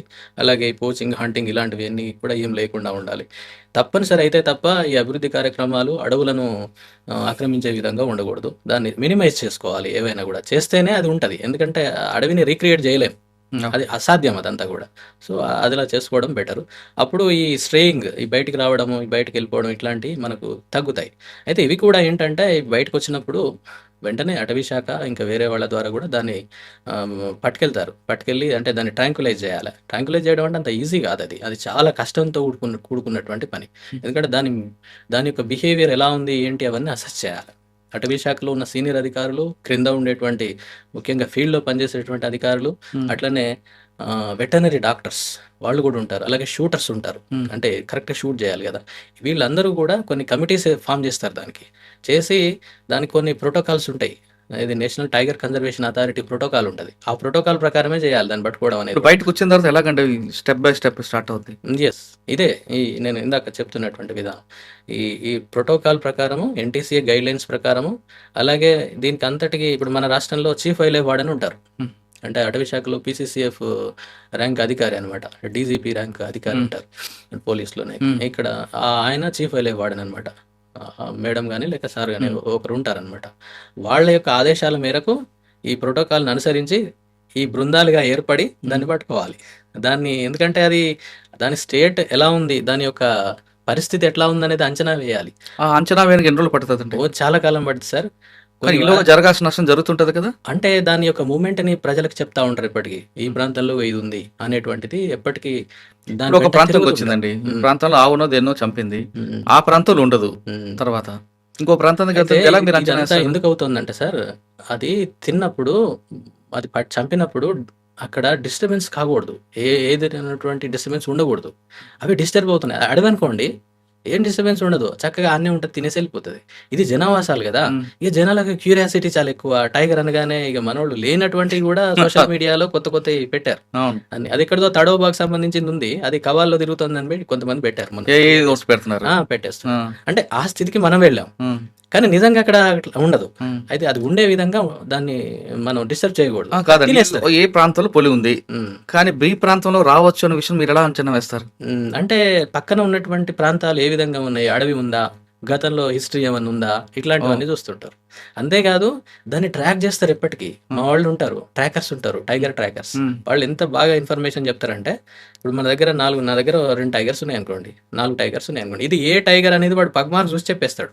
ఉమ్. ఇది L1 లేకపోతే ఇది K2 అని పేరు. ఎల్లు అంటే అంటే ఆ పేరు అక్కడ ఉన్నటువంటి ప్రాంతంలో దానికి ఎన్ని సంవత్సరాలు కూడా గుర్తు చెప్తారా? ఎంత వయసు అంటే ఉందనుకుంటా? కొంతకాలం తర్వాత చెప్పొచ్చు కొన్నిటికి. అచ్చా. కొన్ని ప్రాంతాలు మన దగ్గరనే పుట్టి ఉంటాయి అవి. ఉమ్. కాబట్టి అది ఎప్పుడు పుట్టింది కూడా వీడికి తెలుసు. అంటే ఒక ప్రాంతంకి వచ్చి వాళ్ళు చెప్పేస్తారు ఇది దీని తర్వాత ఎక్కడికి వెళ్తుంది. ఎస్ చెప్తారు, ఈజీగా చెప్తారు. అంటే ఊహిస్తారు, ఉమ్.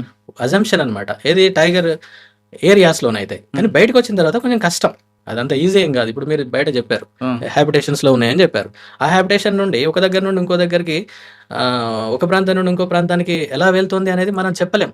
అంటే ఈ అంత easy ఏం ప్రోటోకాల్లో కాదు. వాళ్ళు కూడా ఉంటారు. ఈ టీమ్స్ అన్నీ ఉంటాయి సార్ మొత్తం. ఉమ్. నేను కొన్ని మీకు చెప్తాను. ఎలా అంటే దాన్ని షూట్ చేయడానికి ఒక టీం ఉంటుంది. షూట్ చేయడానికి దాన్ని పూర్తిగా అందులో వెటర్నరీ డాక్టర్ ఉంటారు, ఫారెస్ట్ ఆఫీషియల్ ఉంటారు, షూటర్ ఉంటారు, అట్లా అనమాట. దాన్ని ఎక్కడ నుంచి చేయాలి ఏంటని అది చేయడం కూడా, ఆ యానిమల్ ఏంటి, దాని యొక్క స్టేట్ ఏంటి, దాని యొక్క స్థితి ఎట్లా ఉంది, అది ఎంత బరువు ఉంది, దానికి ఏ మంది ఇవ్వాలి, ఇవన్నీ రూల్స్, ఇవన్నీ రెగ్యులేషన్స్ ఉంటాయి. వాటి ప్రకారమే చేయాలి. ఏది పడితే అది చేయడం లేదు. లేదు లేదు లేదు. మళ్ళీ అది తగిలిన తర్వాత అది స్పృహ కోల్పోయిందా లేదా, కోల్పోతే మళ్ళీ దాన్ని వెంటనే ఎక్కడికి మనం పంపించడానికి ఎంత టైం కావాలి, దాన్ని తీసుకెళ్లేవాళ్ళు. అది తగిలింది అనుకోండి, మళ్ళీ కొంత దూరం పోయి అది పడిపోతుంది. దాన్ని సెర్చ్ చేయాలి, ఎటుపోయింది కూడా తెలియదు. దానికి సర్చింగ్ టీం అని ఒకటి ఉంటుంది. వీళ్ళందరికీ కావాల్సినటువంటి లాజిస్టిక్స్ సప్లై చేయడానికి ఒక లాజిస్టిక్ టీం అనేది ఉంటుంది. ఇట్లా కొన్ని టీమ్స్ ఏర్పాటు చేస్తారు. సరే, ఒకవేళ మొత్తం ఇంజక్షన్ కొట్టిన తర్వాత దానికి మత్తు ఎక్కడానికి ఎంత టైం పడుతుంది, తిరిగి మామూలు స్థితి రావడానికి ఎంత టైం పడుతుంది? Yes sir. అయితే ఇదేంటంటే యానిమల్ యొక్క ఆ టార్గెట్ యానిమల్ ఏంటిది అనేది, అది లెపర్డా, టైగరా, అది ఎంత బరువుతోటి ఉంది, హెల్దీగా ఉందా, లేక ఏమైనా ప్రాబ్లమ్స్ ఉన్నాయా, ఇవన్నీ కూడా అంచనా వేయగలగాలి. కొన్నిటికి తొందరగా అవుతుంది, కొన్నిటికి తొందరగా కాదు. ఓకే, దాన్ని కూడా చూడాలి. ఒకవేళ డోస్ ఎక్కువ కావాలనుకోండి, ఎక్కువ కావాలంటే మళ్ళీ ఇంకొక డ్రగ్ తోటి మళ్ళీ ట్రాంకులైజ్ చేస్తారు దాన్ని రెండోసారి కూడా. ఒకవేళ అది మొత్తానికి స్పృహ కోల్పోయి ప్రాణం పోయే పరిస్థితి ఉందనుకోండి, మళ్ళీ దాన్ని రివర్స్ చేయాలి. మనం ఇచ్చింది ఎక్కువైంది అన్నట్టు. ఇది చాలా కష్టమైనటువంటి పని. ఎందుకంటే ఇప్పుడు మనం రోజు మన గురించిన పేషెంట్ డాక్టర్ దగ్గరికి వెళ్తున్నాడు అనుకోండి, మనకు రోజు తెలిసినటువంటి డాక్టరే కొంచెం మన గురించి చాలా ఆలోచించి ఎన్నో చేస్తాడు. కానీ మీరు అక్కడ ఏమి తెలియనటువంటి యానిమల్ని మీరు ట్రీట్ చేస్తున్నారు, టార్గెట్ చేసి దాన్ని మీరు ట్రాంకులైజ్ చేస్తున్నారు. చాలా కష్టమైన పని అదంతా. మనం బయట అనుకుంటాం పట్టుకుపోయి చేసేయండి అని అంటాం, కానీ దీంట్లో చాలా సంక్లిష్టతతో ఉన్నటువంటి అంశం అనమాట. సార్, ఒకవేళ మత్తు ఎక్కువైపోయి చనిపోయింది అనుకోండి, అప్పుడు ఏమవుతుంది? జరుగుతాయి, అట్లా కూడా జరగచ్చు, కొన్నిసార్లు జరిగినాయి. టీం మీద యాక్షన్ ఉంటుందా? అంటే వీళ్ళు ప్రోటోకాల్ సరిగ్గా పాటించారా లేదా, నేను ఇందాక చెప్పాను కదా NTCA ప్రోటోకాల్స్ ఇవన్నీ ఉంటాయని చెప్పాను. ఆ ప్రోటోకాల్ని వీళ్ళు సరిగ్గా పాటించారా లేదా, సరిగ్గా పాటిస్తే ప్రాబ్లం ఏం లేదు. ఎందుకంటే వాళ్ళు చేసినటువంటిది వాళ్ళు చేశారు, జరిగినటువంటిది బియాండ్ దైర్ లిమిట్స్ కాబట్టి జరిగింది. కానీ ఎక్కడన్నా నిర్లక్ష్యం జరిగింది అనేటువంటిది ఉంటే మాత్రం వాళ్ళ మీద యాక్షన్ ఉంటుంది. కాబట్టి చాలా జాగ్రత్తగా. ఇదంతా కూడా లక్షల రూపాయలతో కూడుకున్నటువంటి ఆపరేషన్స్ ఇవన్నీ. దీనికి చూడండి ఎంతమంది చేయాల్సి ఉంటుంది. దీనికి కూడా అన్ని ఆర్డర్స్, దీనికి కావాల్సినటువంటివన్నీ కూడా చీఫ్ వైల్డ్ వార్డెన్ నుండి పూర్తి ఆర్డర్స్ ఉండాలి. ఇది ఒకటి ఉంటుంది అనమాట, సెక్షన్ 11 అనుకుంటా వైల్డ్ లైఫ్ యాక్ట్ లో. దాని ప్రకారం మనం చేయొచ్చు. కానీ అందరూ అనుకుంటా కనపడుతుంది కదా, కట్టేయండి పట్టేయండి, పిల్లి కుక్క కాదు కదా, చిన్న పిల్లి కుక్క అంటే మనం ఏమైనా చేయగలుగుతాం. కానీ ఇది టైగర్, అది. కాబట్టి చాలా జాగ్రత్తగా ఇవన్నీ పాటించాలి. ఇంకా చాలా విషయాలు ఉన్నాయి, నేను మీకు అవన్నీ అవసరం లేదు. ఇట్లా ప్రొసీజర్ ప్రకారం చేస్తేనే అది సక్సెస్ అవుద్ది. లేదంటే ఎక్కడ ఏది జరిగినా కూడా ఫెయిల్ అయిపోతాయి.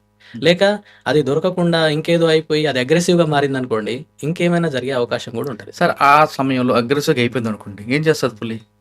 అంటే డిస్టర్బ్ అయింది అనుకోండి, మనం చేసేటువంటి పనుల కారణంగా అది డిస్టర్బ్ అయింది అనుకోండి, దాడి చేసే అవకాశం ఉంటుంది. అట్లా అంటే అంతే కదా, దాడి చేస్తుంది ఆటోమేటిక్గా. ఎప్పుడైతే దాని సేఫ్టీకి భంగం కలుగుతుంది అని తను భావించింది అనుకోండి, మీద పడుతుంది అట్లా. అయితే ఇక్కడ వీటికి కూడా సార్ కాంపెన్సేషన్స్ ఉంటాయి, అన్నిటికి కూడా ఎక్స్గ్రేషియా ఇస్తారు. ఫర్ ఎగ్జాంపుల్ ఏంటి, పంట నష్టం జరిగింది అనుకోండి, అడవి పందుల వలన ఇంకా వేరే వాటి వలన, దానికి కాంపెన్సేషన్ ఇస్తారు. ఒక ఎకరానికి 7,500 రూపాయలు అట్లా ఇస్తారు. అలాగే చనిపోయిన ఆవులకి వాటికి కూడా ఇస్తారు. మేము ఎన్నో సార్లు ఇచ్చాం, 20-30 సార్లు ఇచ్చుంటాం. చనిపోయింది అనుకోండి, వాళ్ళు ఏం చేయాలంటే వెటనరీ డాక్టర్ నుండి ఒక సర్టిఫికేట్, అట్లనే ఫారెస్ట్ వాళ్ళకి వెంటనే ఇన్ఫార్మ్ చేయాలి. చేస్తే వాళ్ళు వెళ్ళి ఇక్కడ జరిగిన నష్టము అడవి జంతువు వలన జరిగింది అనేటువంటిది నిర్ధారణ కావాలి. మరి దేని మీద జరిగిందో మనకు తెలియదు కదా. వేరే వాటి వలన జరిగితే మనం అప్పుడు ఇవ్వలేము, ఇస్తే తప్పైపోతుంది, తర్వాత మళ్ళీ సమస్య అవుతుంది. ఇది జరిగినటువంటి నష్టము, మనిషికి గాయమైంది. ఒకసారి ఒక ఇష్యూలో ఒక వ్యక్తి పైన ఎలుగుబంటి దాడి చేసి కన్ను దెబ్బతిన్నది. పాప ఆయనకి కన్ను పోయింది, కొట్టేసింది ఇట్లా.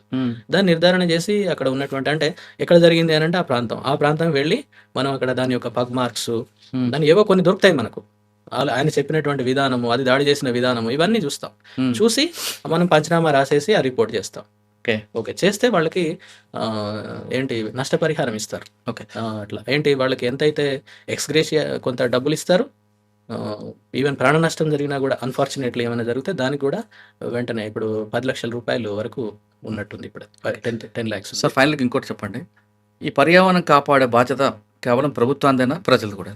చాలా ముఖ్యం సార్. ప్రభుత్వానికి సరే ఓకే, అది ఎలాగో పరిపాలనలో భాగంగా తప్పనిసరి చేస్తారు. కానీ ప్రజలలో ఎప్పుడైతే దాని పట్ల అవగాహన వస్తుందో, మనది ఇది అని వాళ్ళు దాన్ని ఓన్ చేసుకుంటారో, అప్పుడే నిజంగా పర్యావరణం అనేది, అడవులు ఇంకా మిగిలిన అన్నటువంటి ప్రకృతి కాపాడబడుతుంది. ఇక్కడ రానంత వరకు అది చాలా కష్టం. కాకపోతే జనాల్లో దాని గురించినటువంటి అవగాహన అయితే పెంచాల్సిన అవసరం అందరి మీద ఉంది. అటు అందరి మీద, ప్రభుత్వం మీద కానీ, అటవీ శాఖ మీద కానీ, తెలిసినటువంటి ప్రతి వ్యక్తి మీద, అంటే దాని గురించి విలువ తెలిసిన ప్రతి ఒక్కరూ మిగతా వాళ్ళని కూడా ఎడ్యుకేట్ చేయాలి. చేయడం ద్వారా తప్పకుండా దీన్ని ఉన్నటువంటి దాన్ని మనం కాపాడుకోవచ్చు, ఇంకా పోయినటువంటి దాన్ని కూడా తిరిగి పొందొచ్చు అని నేను అనుకుంటున్నాను. ఓకే, పర్యావరణం కాపాడే బాధ్యత కేవలం ప్రభుత్వాన్ని కాదు, ప్రజలు కూడా అంటున్నారు రామ్మోహన్ గారు. ఇది నాది కాదు అనకుండా ఇది మనది అని అనుకుంటే ఖచ్చితంగా మనం భావితరాలకి మంచి పర్యావరణం ఇస్తాం. కేవలం ఆక్సిజన్ ఒకటే కాదు, రకరకాల విషయంలో ఎకో టూరిజంలో మనకి పర్యావరణం కాపాడుతుంది. ఆ పులి బయటకు వచ్చిందంటే అక్కడ ఉన్న దాని ఆవాసాల వల్లే బయటకు వస్తుంది. కాబట్టి పులిని చూసి దయచేసి బెదిరించి దాన్ని ఎక్కువగా ప్రొవోక్ చేసి దాన్ని ఇరిటేట్ చేయదు. అది వచ్చిన తర్వాత తిన్న ఆహారం తిని వెళ్ళిపోతుంది. కాబట్టి దానికి కోపం తెప్పించే విధంగా ప్రయత్నం చేయొద్దంటూ రామ్మోహన్ గారు చెప్తున్నారు. ఇది తెలుగు రాష్ట్రాల్లో వస్తున్న పులులపై రామ్మోహన్ గారి విశ్లేషణ. మరో అంశాల్లో మళ్ళీ కలుద్దాం. అంతవరకు నమస్తే. Thank you very much.